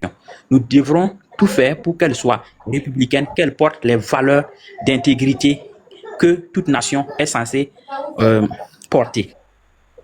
Maintenant, quand vous dites que la place des militaires, c'est en caserne, cela est vrai. Mais ça n'occulte pas le fait que des militaires restent aussi des citoyens civils auparavant de la nation. Et ce qui les a poussés à sortir des casernes, c'est justement la malgouvernance. C'est pourquoi ils ne sont pas à 100% coupables de cette situation. On ne peut pas leur imputer cela. Néanmoins, ils ne sont pas aussi, comment on appelle, innocents. Par contre, nous sommes dans une situation où il faut effectivement organiser des assises pendant lesquelles on va analyser ensemble de façon générale le mal que traverse le pays afin de refonder clairement les valeurs, les fondements sans stigmatiser ou disculper qui que ce soit, que chacun assume sa part de responsabilité. Et je suis d'accord avec vous quand vous dites que la réconciliation, c'est la seule voie de sortie de crise pour le Burkina de nos jours. Parce qu'il y a vraiment des divisions, il y a des frustrations, il y a des formations de clans, et chacun attend que l'autre devienne faible pour lui marcher dessus. Quand c'est comme ça, effectivement, on ne va pas parvenir à la paix durable que nous souhaitons tant. Mais comment cela doit se faire? Il faut de la manière. Pas comme ce que, par exemple, le président Damiba voulait faire, genre une réconciliation au forceps. Et c'est ça qui n'a pas plu à la population. Au moins, on est d'accord que nous sommes les membres d'une même famille. Et les membres d'une même famille divisés entre eux ne peuvent pas subsister dans le temps. Néanmoins, voici les canevas qu'il faut suivre. Vérité, justice et réconciliation. Et l'inverse ne marche pas. C'est pourquoi les gens n'ont pas cautionné l'action du colonel Damiba. Lui, il a fait venir Blaise de manière inopinée. Hein?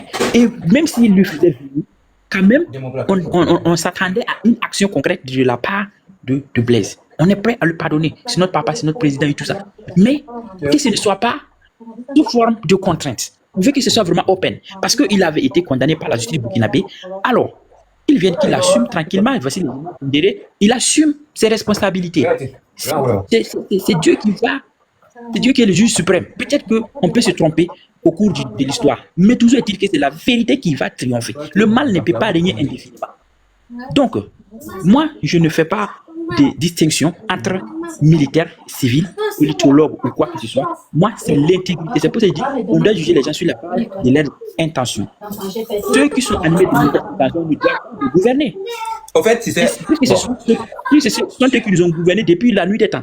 Jean le Moro Naba, quoi que vous avez parlé, qui a désigné quelqu'un qui ne sait même pas s'exprimer pour aller représenter non, mais après, il n'est même pas passé. Hein. C'est ce qu'il voulait, mais voilà, plus loin dans l'histoire, Wenzel Koulibaly s'est rallié à Félix Houphouët-Boigny et ils l'ont battu à plat coutume. Je crois les élections se sont passées et c'était le 24 novembre au 4 octobre. Bon, et c'est Félix Houphouët-Boigny qui a rapporté. Et en fait, je voulais juste souligner quelque chose. Tu sais, c'est pour ça que je dis, tu sais, dans toutes choses, on dit pour mieux sauter, il faut mieux reculer. Comme le dit aussi un de nos papas en Côte d'Ivoire, pour monter, il faut descendre. C'est important. Et je dis toujours, l'histoire du Burkina Faso, c'est quelque chose qui est connu. À moins que les gens veulent se laisser endormir, veulent se laisser manipuler. Sinon, tu vas toujours comprendre que le Burkina, c'est que nous sommes en train de traverser. En 1938, précisément, ce que nous avons vécu au Burkina Faso n'était pas du terrorisme, mais c'était cette même veine-là, quand ce Moro Naba vraiment portait ses flèches, ses trucs, et puis il prenait ses hommes pour aller au combat. Parce que, pour lui, il trouvait à l'époque que c'était injuste que l'État français, l'impérialiste à l'époque, puisse créer une colonie, nommer ça la Haute-Volta, et par la suite essayer de disloquer cette colonie-là encore pour pouvoir repartir.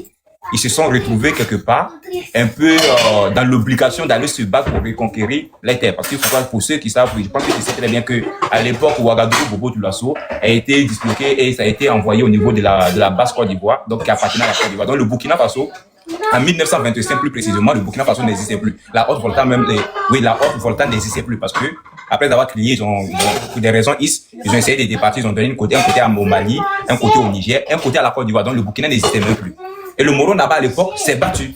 Mais quand il allait dans ce combat frontal avec ces blancs-là, à l'époque, il faut comprendre que la finalité n'était pas qu'il ne pouvait pas faire une guerre. C'est pour ça souvent quand les gens disent que non, le Moro Naba a combattu, c'est lui qui a fait. Non, il n'a pas combattu. La finalité était ce qu'il a fait place à ce qu'on appelle une discussion. Et dans cette discussion, il est resté pacifique. Il a commencé à faire preuve de dialogue. Il a commencé à faire preuve de truc à la place de la violence. Il s'est dit, ben écoute, il fallait bien que je puisse parler à ces personnes-là. Pas parce que ces Français étaient plus armés que lui à l'époque, non. Ils étaient armés. Mais peut-être que oui, pour des raisons il a vu que ce combat-là, on paie d'avance. Mais puisqu'on a nos intérêts qui sont en jeu, et que j'ai ma communauté, que le pays Mossi à ce moment, bon, on va dire sa communauté Mossi, qui était là à ce moment, qui vont se retrouver, tant et mal, parce que lui-même il reconnaît à cette époque, en 1925, il y avait de la famille, des problèmes, des maladies, tout que sa population subissait. Donc, au lieu de rester dans tout ça là, et que sa population allait payer le prix fort Et lui va mettre son ego, bien son orgueil en haut, en disant que je vais combattre quand, pendant combien d'années. À la place du combat, il a commencé à envoyer des lettres. Il a commencé à envoyer des mots pour dire, on veut, s'il vous plaît, que vous nous redonnez encore la colonie, essayez de reconstituer, pour des raisons mais qu'il a évoquées. Il a évoqué plein de raisons, je ne vais pas rentrer dans l'histoire, mais je pense que ceux qui ont étudié l'histoire, ils savent très bien de quoi ils sont en train de parler ici. Il a évoqué tellement de raisons. Il a même dit que non, et son peuple est plus proche du Soudan français, donc du Mali actuel, que de la Basse-Côte d'Ivoire, que des Ivoiriens, donc du coup, et puis voilà, pour des problèmes de maladie, de nourriture, tout. Bon, ils n'ont pas les mêmes cultures. Il a évoqué jusqu'à quand? C'est à la, je crois que il y a eu un deuxième président, j'ai oublié son nom, au niveau de la France, là, qui s'appelle Monsieur Putain ou bien un truc comme cela, là, après, il y a un gars là qui est venu. Et c'est après ça maintenant que sa demande a été acceptée et qu'ils ont refondé encore la colonie de la Haute-Volta. Donc, pour dire quoi? Quelque part, ça veut dire à la place de la violence, faut chauffer. À la place de la violence, quand tu fais place à la discussion, tu peux avoir gain de cause. Je te prends encore un exemple. Voilà le Maroc, l'Algérie. Sur la question du Sahara occidental, pendant des années, les gens ont commencé, ça parle tout. Le Maroc n'a jamais fait un affront. Là où l'Algérie était en train de provoquer, il y avait même souvent des bavures.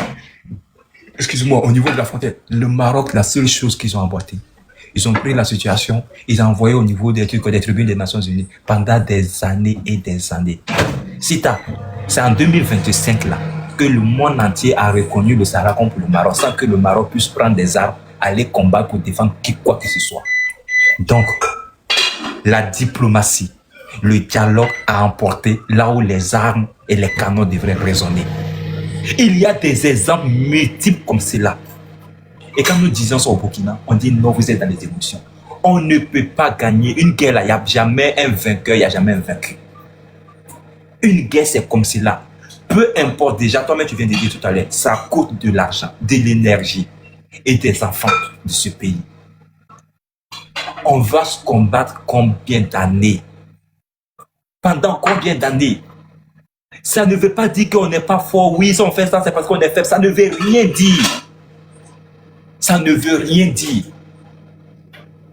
On peut être digne, avoir sa souveraineté et parler avec des gens qui sont en face. Du moment où ce sont des êtres humains, peu importe, moi je ne dis pas, je n'épouse jamais leur idéologie. Mais moi je dis, le contexte du Burkina Faso, c'est le cas, quand on s'assoit, on réfléchit, on se dit à un moment donné, on peut vraiment minimiser les risques ou bien on peut stopper les casses. C'est une réalité parce que dans ce qui se passe au Burkina Faso, que nous le voulions, que nous ne le voulions pas, nous sommes entre nous Burkinabés en train de nous entretuer. La grande majeure partie, c'est le cas. Damiba l'a dit. Ceux que nous combattons sont en majeure partie des Burkinabés. Ce sont nos frères. Il y a eu quelque part des incompréhensions. Qui a raison, qui a tort, je ne saurais ici le dire. Je ne cherche même pas à comprendre qui a raison, qui a tort. La seule chose que je veux de ce pays-là, c'est que les enfants de ce pays-là puissent se parler, puissent se demander pardon, un pardon sincère, une réconciliation véritable et que nous sortons de tout ça pour construire ce beau pays qu'est notre Burkina Faso. C'est tout ce que nous demandons. On ne cherche pas à voir qui a raison, qui a tort. On n'est pas à cette époque-là. Parce qu'à cette allure-là, nous perdons en vie humaine. Voilà nos parents de Arbida qui sont en train de pleurer. Qu'est-ce qu'ils ont demandé? Est-ce que le seul fait qu'on a été dit que c'est des barbares qui sont ici, ça va empêcher que ces gens-là puissent se retrouver dans la famille qui sont... Non! Ils seront toujours dans les trucs, dans les positions où ils n'ont pas de la nourriture. Mais on pouvait juste, un temps soit peu. Nous ne sommes pas les États-Unis d'Amérique. Même les grands États-Unis d'Amérique ont fait 20 ans en Afghanistan, n'ont pas pu vaincre le terrorisme. Ils sont partis pour laisser plus de 20 hélicoptères là-bas. Ça doit nous donner des leçons. On ne peut pas, je ne dis même pas qu'on n'a même pas les moyens, mais je ne cherche même pas à avoir des moyens pour pouvoir combattre cela. Je dis à un moment donné, il faut savoir mettre un peu d'eau dans son yamakoudi et de s'asseoir pour dire, au-delà de mon orgueil, discutons. On ne négocie pas avec des terroristes, ça c'est des slogans américains. On s'en fout, lui-même il le dit au Burkina Faso, le modèle occidental là, on ne va pas copier. Pourquoi vous voulez forcément copier le modèle de l'Amérique? C'est l'Amérique qui dit tous les jours, dans ses films, dans la réalité, oui, on ne négocie pas avec les terroristes. Ça, c'est le slogan d'Américains, ça, c'est le slogan des Burkinabés. Depuis quand un Burkinabé va dire qu'on ne négocie pas avec un terroriste? Toi, je n'ai pas besoin de te conseiller. Attends, je vais te bloquer. Tu penses que moi, je suis ici pour parler de toi? Quand tu conseilles qui? Va demander à des gens si je suis à te conseiller quelqu'un. Donc, je dis tout simplement, on le veuille ou pas, Sita, on va devoir passer à ce qu'on appelle la phase cruciale. Et cette phase cruciale-là, tu sais c'est quoi? Autour d'une table ronde. On le veuille pas. On finira par se parler. S'il faille bien qu'on s'enferme dans une chambre, bunker, je ne sais pas quoi, parler de nos différends pendant 1 mois, 6 mois, on va le faire. Il faut qu'on le fasse pour que le Burkina puisse aller de l'avant. Maintenant, si on décide aussi de ne pas le faire et qu'on veut vraiment perdre nos enfants en disant qu'on a des enfants guerriers, qu'on veut reconquérir nos pays, qu'on est digne, si réellement ça peut se faire, moi je dis bonne chance à ceux qui pensent que ça peut se faire. Et si ça se fait, on serait là. Nous, moi, j'aurais aimé que je veux que j'ai tort, que je vienne me demander pardon demain pour dire je me suis trompé, c'est vous qui avez raison. Moi, je veux même pas que quelqu'un vienne dire que Youssou tu avais raison. Je veux que je vous demande pardon pour dire les gars, c'est vous qui avez raison. Nous, on était des apatrides ou bien on s'était égarés. Mais aujourd'hui, on se rend compte que vous avez gagné, vous avez reçu. Et même si on va vous demander pardon, si vous allez accepter nos pardons, vous acceptez. Si vous n'avez pas accepté, c'est la vie. Mais on va continuer à vous demander pardon. Même si c'est pour attraper vos genoux, on va attraper vos genoux pour vous demander pardon. Mais il faut que vous réussissiez. Mais si vous savez qu'il n'y a pas une réussite dedans, s'il vous plaît, revenez à la raison et pensons les véritables problèmes pour que le pays puisse avancer. Merci. Tu peux parler maintenant. Ok, très bien. En tout cas, ce que vous avez dit dénote d'un manque d'unité nationale. Et je vais juste revenir un peu en arrière par rapport à la réconciliation dont vous parlez là. La négociation, ou non, le dialogue, parce qu'on ne va pas parler de négociation, on va parler de dialogue. Donc vous avez fait il faut que ça suive des canaux bien définis. Vérité, justice et réconciliation. Tout de suite, je parlais du Blaise Compaoré là. Peut-être qu'il est innocent dans tout ce qu'on lui reproche. Mais tant que lui, il ne parle pas, s'il ne se défend pas, ben, on peut lui coller tous les chefs d'accusation qu'on veut et on va le juger peut-être à tort. C'est Dieu seul qui est le juge suprême.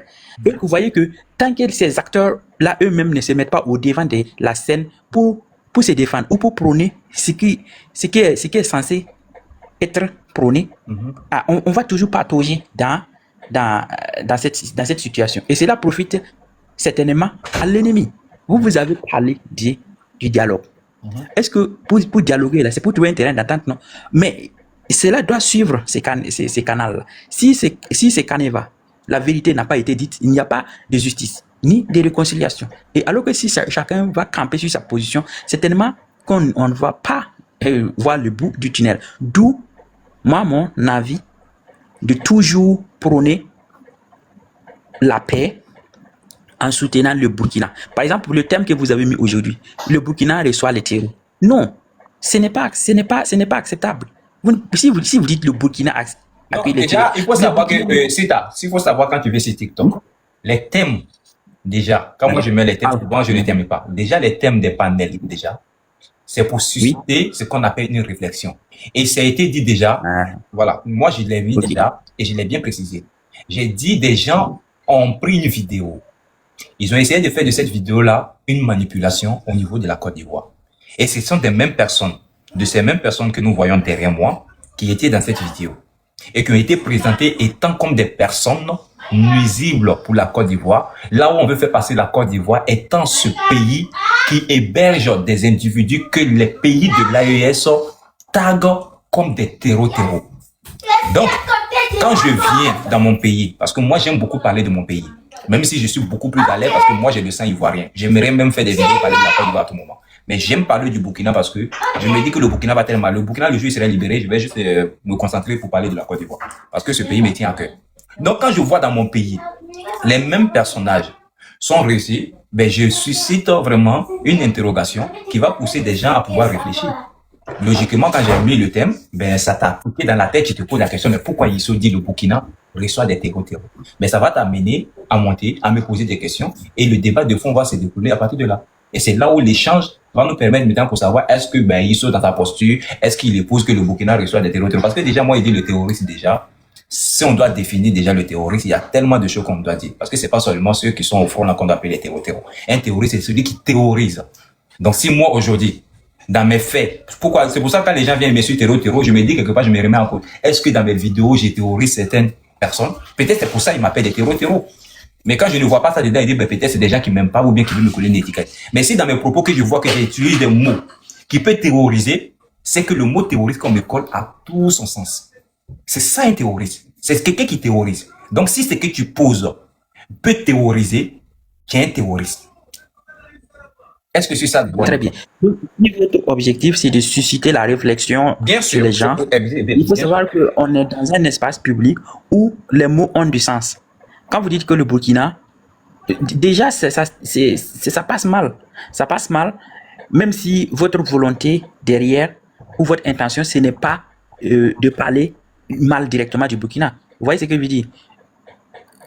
Donc, ce serait vraiment mieux ou bon de relativiser pour ne pas peut-être vous-même vous coller une image négative tout simplement, et pourtant au fond en vous écoutant on sait que vous aimez fondamentalement le Burkina et les Burkinabés. C'est pourquoi vous êtes là tout le temps, vous discutez, vous débattez pour aussi partager votre opinion. Vous pourrez peut-être vous taire tranquillement, rester dans votre coin, vous occuper de votre famille et tout, mais vous savez que le Burkina et les Burkinabés ont besoin de la paix. Et cette paix-là passe par des canaux. On ne peut pas décréter. C'est pas quelque chose qu'on peut forcer. Il faut nécessairement que ça respecte un cheminement donné. Et c'est ce cheminement-là qu'on est en train de chercher ensemble. Et quand vous continuez à faire ça, vraiment, ça va porter fruit. Ça va porter fruit. Ça, je suis persuadé. Peu importe le temps que ça va prendre, mais les fruits de ça, on les verra tous, quoi. Inch'Allah. Et la terre du Burkina vous sera reconnaissante. La terre du Burkina vous sera reconnaissant. Toutefois, nous devrons rester intègres. L'intégrité, c'est l'incorruptibilité. Et nous sommes condamnés presque à cela. Celui qui a nommé cette terre, la Burkina Faso, là, c'est comme... C'est devenu sacré, en fait. C'est devenu sacré. Et nous sommes tous contraints et condamnés à vivre selon l'égrégore que porte le nom. Si on dit Burkina Faso, pays des hommes intègres, si tu n'es pas intègre et que tu marches sur cette terre-là, forcément tu auras des problèmes. C'est pourquoi il ne faut pas aussi occulter le volet spirituel des choses et rester là, par exemple, à agir sous le coup des émotions sans prendre du recul. Franchement, moi, je ne cautionne pas ça.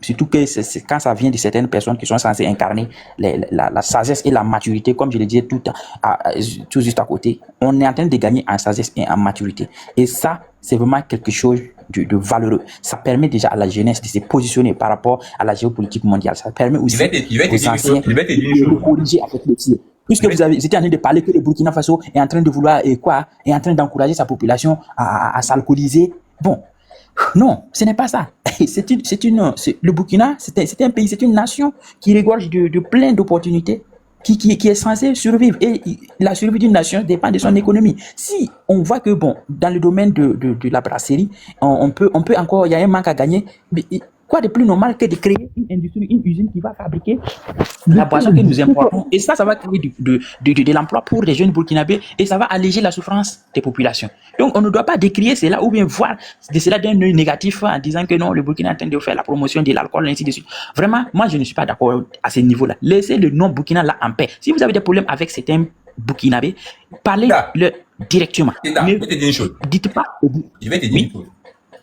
Il y a des pays, et je ne vais même pas citer des noms, parce que je sais que toi-même, tu sais que je peux te donner les noms, qui sont les plus grands fabricants des boissons alcoolisées. Ils ont des chaînes parallèles qui font la pub.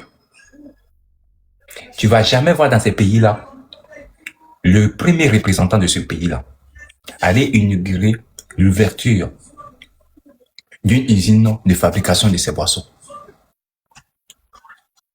Le seul pays qui a eu à faire ça dans l'histoire, c'est un pays au niveau de l'Afrique centrale, ça s'appelle Cameroun.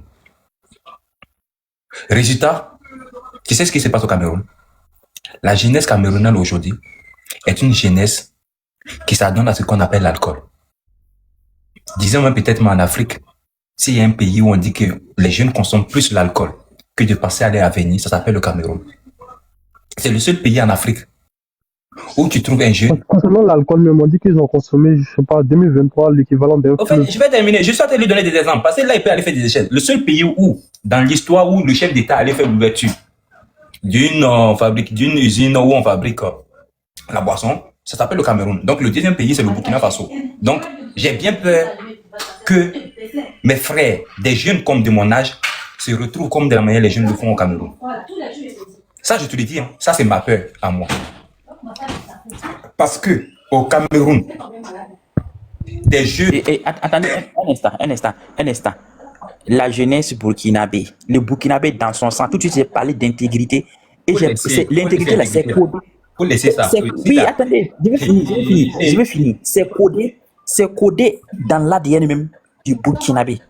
Jamais au grand jamais. Le Burkina est un peuple, les burkinabés, c'est un peuple syncrétiste par excellence.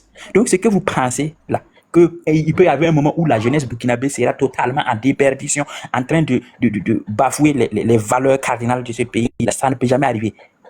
Ils sont conscients. Si vous étiez ici, vous allez. Sita, Peu importe la ils sont déjà personne. bafoués. Sita, ils sont déjà bafoués. En s'asseyant pour insulter maman des gens là. Sita, Ils ont déjà bafoué ça. Sita, ce que je vais te dire là, je vais te dire une chose aujourd'hui. Wallah, il y a des choses que moi, Salut. je connais. Souvent, je ne parle même pas sur TikTok. Parce que déjà, moi, ça ne me fait même pas honneur de parler de ça. Et quand Burkinabé veut gâter, Wallah, il gâte mal. Quand Burkinabé veut gâter, Allah dit là. Voilà, c'est ta période que ça n'arrive pas. Écoutons. En fait, il faut faire la part des choses. Moi, je parle de cette jeunesse consciente. Ce ne sont pas les quelques brebis galeuses là. Vous n'allez quand même pas juger tout le monde sur la base des. Mais le problème là-haut, attends, quand je dis les quelques bébés galés là, attends, le problème c'est que, de façon indirecte, ce que je vais te faire comprendre, Ibrahim Traoré est en train de rendre la chose là légale. Ibrahim Traoré est en train de rendre ça légal de façon indirecte. C'est ce que je vais te faire comprendre. C'est le danger que moi je vois. Moi, je suis quelqu'un, non, on peut tout me reprocher, mais souvent, quand moi je vois les trucs d'Ibrahim Traoré, souvent les gens me disent que je suis fou. Mais finalement, tout le monde me dit. J'ai dit Ibrahim Traoré, est-ce que parler du Coran? Moi, j'ai interpellé les gens. J'ai dit ce jour-là, mon live, il est là, je peux même sortir là récemment. Je dis au niveau du plateau Satan, il dit le discours qu'Ibrahim Traoré a dit, il dit, je vous promets qu'à moins de 6 mois, vous allez trouver des jeunes au Burkina qui vont s'apprendre à des livres coraniques. Voilà, ça n'a même pas fait 6 mois. On a vu un jeune au Burkina qui a pris le Coran et puis l'a brûlé. Parce que moi, je connais la portée du discours d'un chef d'État. Surtout dans un pays comme le Burkina Faso, où la majeure partie de la jeunesse est beaucoup focus sur les dits du chef d'État. Il faut faire très attention. C'est un bon man de retardement que vous êtes en train de créer. Je le dis au pas musulman. Je te dis, je connais des amis. Eux et moi, on a fait les mêmes lycées à Divo. Des jeunes burkinabés qui sont rentrés après le bac au Burkina. Aujourd'hui, quand on se prend un inbox à Facebook, je me demande si j'ai fréquenté un seul en Côte d'Ivoire. Parce que le seul slogan qu'ils ont dans les têtes, c'est Ibrahim ou rien. À un moment donné, je me suis posé la question, est-ce que c'est moi j'ai un problème dans ma tête? Mais j'ai compris, après 1000 réflexions, que quand un chef d'État... Non, c'est pas, faut pas justifier. C'est même pas parce que moi-même déjà, il y a l'arrivée d'Ibrahim Traoré, vous n'avez pas aimé Ibrahim Traoré. Moi, je le dis tous les jours. J'ai dit les premières contributions de l'effort de guerre là, c'est passé, chacun parle pas. Moi, mais je sais que nous, moi, j'ai contribué que plusieurs parmi tous les Burkinabés. Donc, vous n'avez pas aimé Ibrahim Traoré, laissez ça. Moi, j'ai aimé Ibrahim Traoré que tout le monde. Et je le dis, ouais, il faut à qui veut l'attendre. Je sais même pas, tout quand je vois ce mec qui est sur le même compte des gens, il sait qu'ils n'ont pas aimé Ibrahim Traoré. Parce que moi, tu pouvais pas. Tu as jamais parlé d'Ibrahim Traoré. Est-ce que moi, tu sais quelle histoire de Thomas Sankara on m'a expliqué? Et tu sais à quel moment moi j'ai commencé à étudier l'histoire de Thomas Sankara, où j'ai commencé à douter un peu de ma tête? L'histoire de Thomas Sankara que moi on m'a expliqué là, si tu me demandes même pourquoi tu n'es pas encore, je sais pas, atteint un tel niveau, j'allais dire c'est parce qu'ils ont éliminé Thomas Sankara, que mon avenir est caché. Si tu me demandes pourquoi tel cousin n'a pas réussi, je te dis c'est parce qu'ils ont tué Thomas Sankara. Hey, c'est que vous êtes dedans là, on a tous traversé. À la seule différence, c'est qu'on décide de faire la part des choses, on ne peut réagir avec l'émotion. On peut aimer, mais faire la part des choses.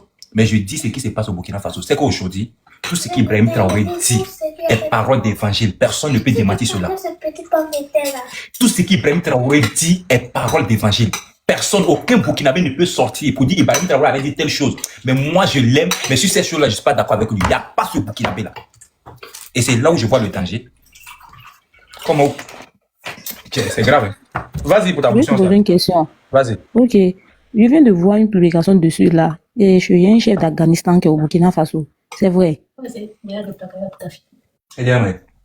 Tu m'as pas Il a tiré photo même avec le ministre même. Un chef d'Afghanistan. Un chef d'Afghanistan? Non. Oui. Non. Je suis pas au courant. Je vais t'envoyer la photo là. Si c'est vrai en tout cas là. C'est pas bon. Hein. Henri Sogogo même avait parlé de ça hier sur sa publication. Un chef Il avait parlé de d'Afghanistan? ça. Oui. Vraiment, ces gars-là, Attends, Je vais t'envoyer. il est venu faire quoi? Bon, le problème, tu sais, Je vais t'envoyer.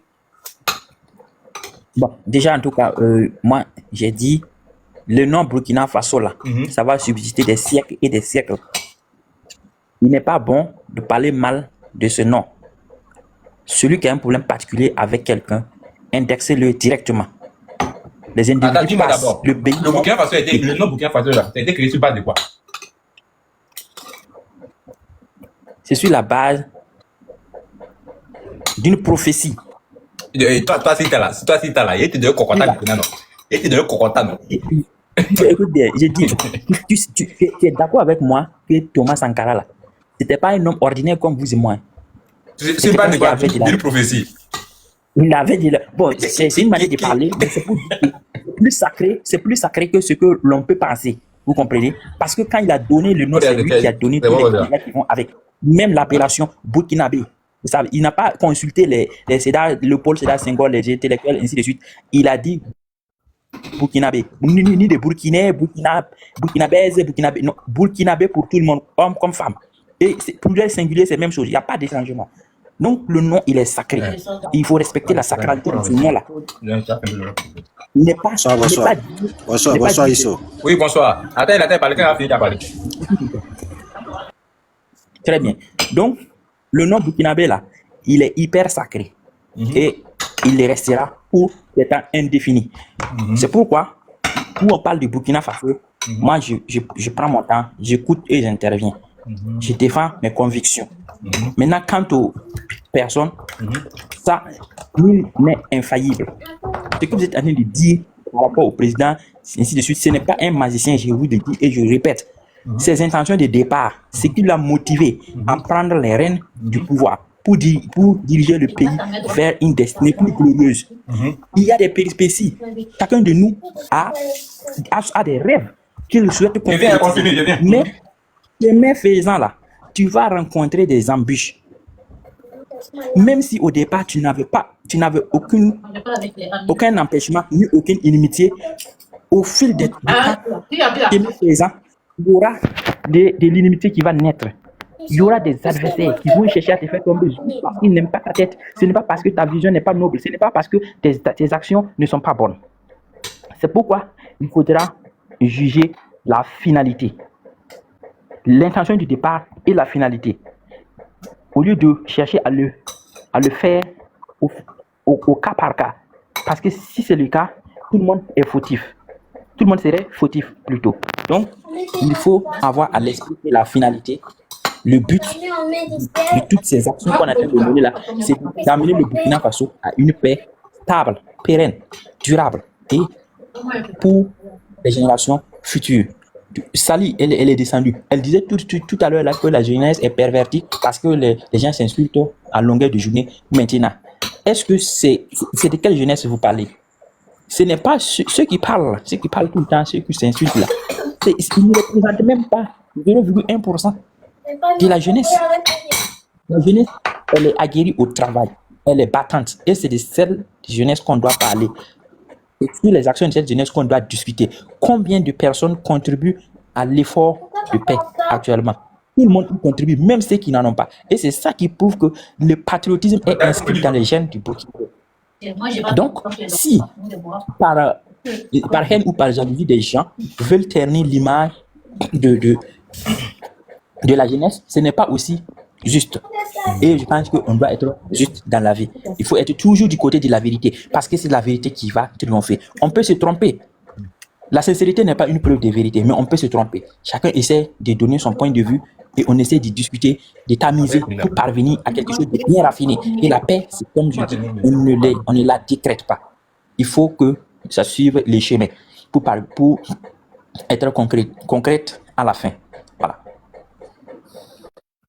Ok, merci. Bonsoir. Voilà, vas-y, Ismaïla, tu voulais poser ta question là, vas-y.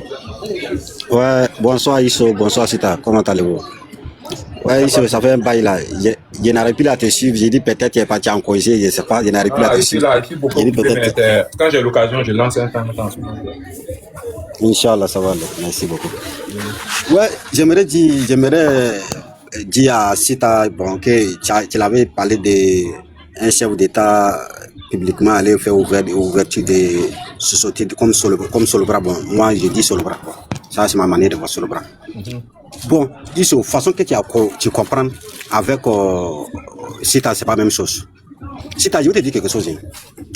Je n'ai jamais fait des enfants par au Burkina.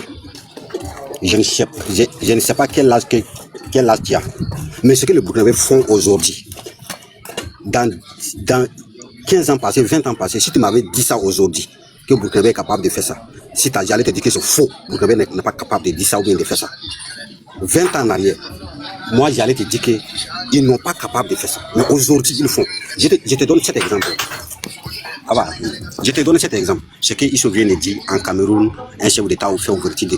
Bon, tout ça là, tu sais, il y a des jeunes gens qui sont assis, ils voient ça comme, je sais pas, si je peux m'exprimer pour dire que c'est une bonne chose en fait. Pour te donner cet exemple, à raison de l'Est, je viens de quitter parce que c'est dans le village de ma femme. C'est un Kodoko, région de l'Est. Là-bas, je suis arrivé. Je vais te dire quelque chose. Ils sont quittés à la mosquée. Ils sont arrivés là-bas, ils sont en train de boire. Écoute-moi bien. Il dit, mais qu'est-ce qu'il y a? Que non, que c'est pas alcool, c'est Solobra. Comment tu vas comprendre ça? Il dit, mais Solobra, c'est quoi? Ce qu'il te dit là, c'est pas des enfants. Hein. C'est pas des enfants. Hein. C'est les gens qui ont 50 ans, 45 ans. C'est pas des enfants. Qu'est-ce que c'est Solobra? Qu'est-ce que c'est pas alcool? Il dit, aïe. Soumaïla. J'ai dit, mais je ne peux pas comprendre. Oui. Soumaïla, tu sais pourquoi j'ai dit que c'est... Oui. Tu sais pourquoi il dit que c'est un danger? Lors de l'ouverture, ils ont donné le micro à un jeune qui essaie de faire présentation. Donc, ils nous disent ici que la parole c'est une arme très dangereuse. Moi, je dis oui, c'est vrai. Tu sais, le jeune, lors de la présentation, il a dit Solibra, c'est notre boisson à nous. Que c'est notre marque de fabrique. Que nous l'avons fait sans crédit. Que les gens sont en train de parler de gauche à droite. Que si nous voulons, nous allons nous laver avec ça. Nous allons nous purifier avec ça. Nous allons préparer avec ça. On peut manger le pain avec. On peut manger nos babengas avec ça. Et c'est notre boisson. Et fait fond. Tes propos là, ce sont des propos d'une jeunesse alcoolisée.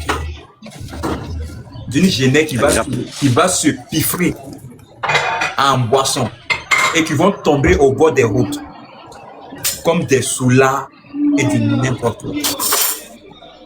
Et c'est ce qu'Ibrahim Traoré est en train d'écrire aujourd'hui au Burkina Faso. Le jeune a dit, allez-y regarder la vidéo quand il faisait la présentation. C'est notre boisson à nous.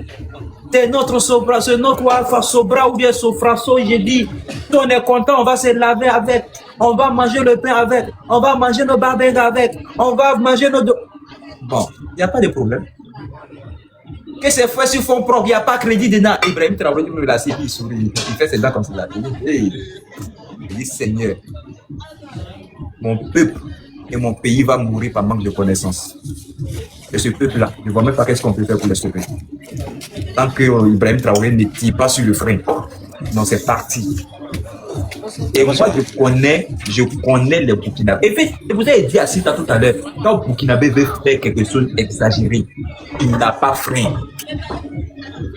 C'est le Burkinabé, tu vois, il boit, et puis il chie sur lui, il dort à côté de la route. Il fait, et puis on s'en va sa femme va le chercher 2 ou 3 jours après.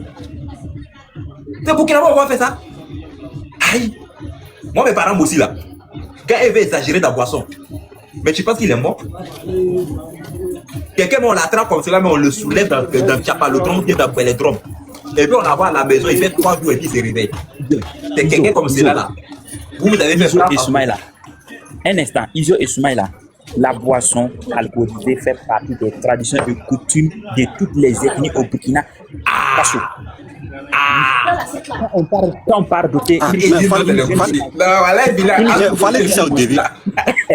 Entre Goussé et Burkina, c'est pas qui ne veut pas trouver de boisson devant son ami. Fallait dire ça au début. On demande un canari. Bon, je vais terminer. Hein? Vous voyez? Donc, ouais. On peut seulement soutenir que les gens boivent de façon responsable, sans exagération. Depuis quand il y a boire de façon responsable? Oui, bien sûr, avec modération. Il ne faut pas boire. Ça, tu as dit à un qu'il avait de boire de façon responsable. Justement, c'est ça qu'il est. Il faut aller dire à mes parents qui sont dans les villages, ils vont te lapider et boire. Ça participe à l'économie du pays. C'est l'entrepreneuriat endogène, non? Castel vient.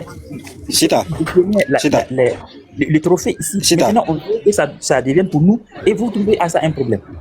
Non, moi je ne trouve pas créer même. Oui, créer au moins. Est-ce que tu sais qu'un pays sérieux là, un chef d'État peut jamais aller faire les gens de trucs là. Parce que pourquoi? Ça met quelque chose dans la tête de la jeunesse pour dire que c'est bon, c'est pour ça que les chefs d'État ont fait ça. Je te donne un exemple. Un pays, écoute-moi, tu vas rebondir dessus. Écoute-moi. Je te donne un exemple. Pour te montrer qu'il y a certains trucs qu'un chef d'État ne doit pas faire là. Je prends deux chefs d'État. Un à Côte d'Ivoire, un au Burkina là-bas. Je te donne, dans le temps de crise d'ici là, Laurent Gbagbo est sorti publiquement. Il dit que les Burkinabés, ils sont remplis chez nous. La suite de ce mot-là, qu'est-ce qui s'est passé? Je n'ai pas besoin de te dire, tu le sais. Je reviens encore, côté Burkina. Tu sais, c'est tout dénouement. Bonsoir, tout dénouement. Ibrahim est sorti, il a dit que c'est la Côte d'Ivoire qui est notre problème. Ou bien c'est Alassane qui est notre problème.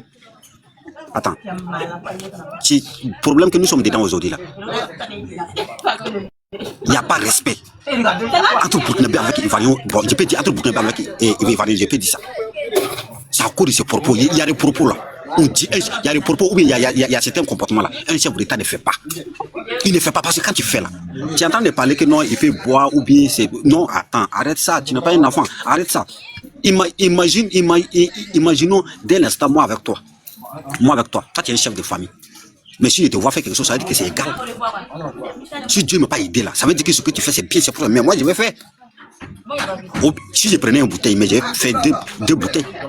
C'est pour ça toujours, faut toujours regarder. On n'envoie pas, même un ministre ne va pas. Un premier ministre ne va pas, peut-être les ministres, bon, je ne sais pas. Sinon, un chef d'État ne va pas. Pour ne pas mettre en tête, parce que, exemple au Cameroun aujourd'hui, Cameroun, le président ne fait rien, il ne faut rien de plus. Mais ils n'ont même pas capable de dire quelque chose. Parce que pourquoi? On les a chargés avec alcool. On les a montré que c'est l'alcool qui est bon. Ils ont détruit la jeunesse. Tu comprends? Ils ont détruit la jeunesse. Donc, parce que pourquoi? Le chef d'État camerounais, il a mis ça dans les têtes. On ne souhaite pas que Burkina aussi soit la même chose. On ne souhaite pas. Aujourd'hui, si Ibrahim est parti, il allait faire ouverture des sorties des cafés. Il allait faire ouverture des sorties des fabrications de, comment ça s'appelle, saucisses. Là, on peut comprendre. Mais un alcool, montre-moi un pays. Écoute-moi, montre-moi un pays. Montre-moi un pays à part Cameroun, qu'un chef d'État allait faire ouverture comment ça s'appelle, des solbras. Ça veut dire que, pourquoi ils ne le font pas? C'est parce que c'est pas bien. C'est parce que ça rentre en tête de certaines jeunesses. Oui, je vais répondre rapidement, s'il vous plaît. Le Burkina Faso est en train d'écrire sa propre histoire. On n'a pas à s'imprégner de qui que ce soit. Nous sommes dans une politique de rupture avec tout ce qui est tradition dépassée. Sida. Donc l'histoire du Burkina Faso que nous connaissons depuis 1919 là, c'est pas la vraie histoire. J'ai dit réécrire. Je suis en train de répondre à Soumaïla qui dit par exemple. Il se laisse terminer son argument. Je le laisse, t'inquiète, moi je le laisse parler. Faut même pas t'inquiéter pour ça. Qu'il n'est pas bien qu'un chef d'État aille ouvrir une usine de brasserie.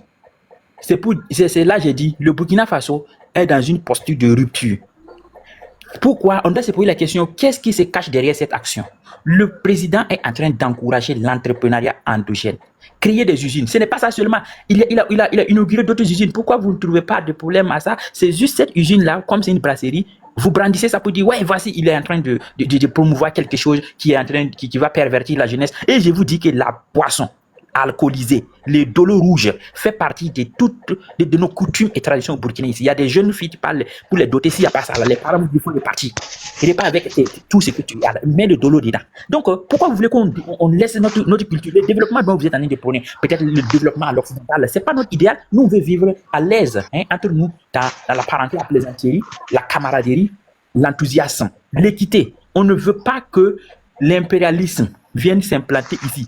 Parce que le capitalisme que vous voulez voir grandir, prendre le pas au devant au Burkina là, c'est ça qu'on n'est pas d'accord. C'est ça qu'on n'est pas d'accord. Vous voulez qu'on soit là en train de se contenter que de travailler et oublier de vivre. Non, ça aussi, ce n'est pas bien pour nous. Nous sommes fondamentalement africains et nous devrons continuer de vivre africains.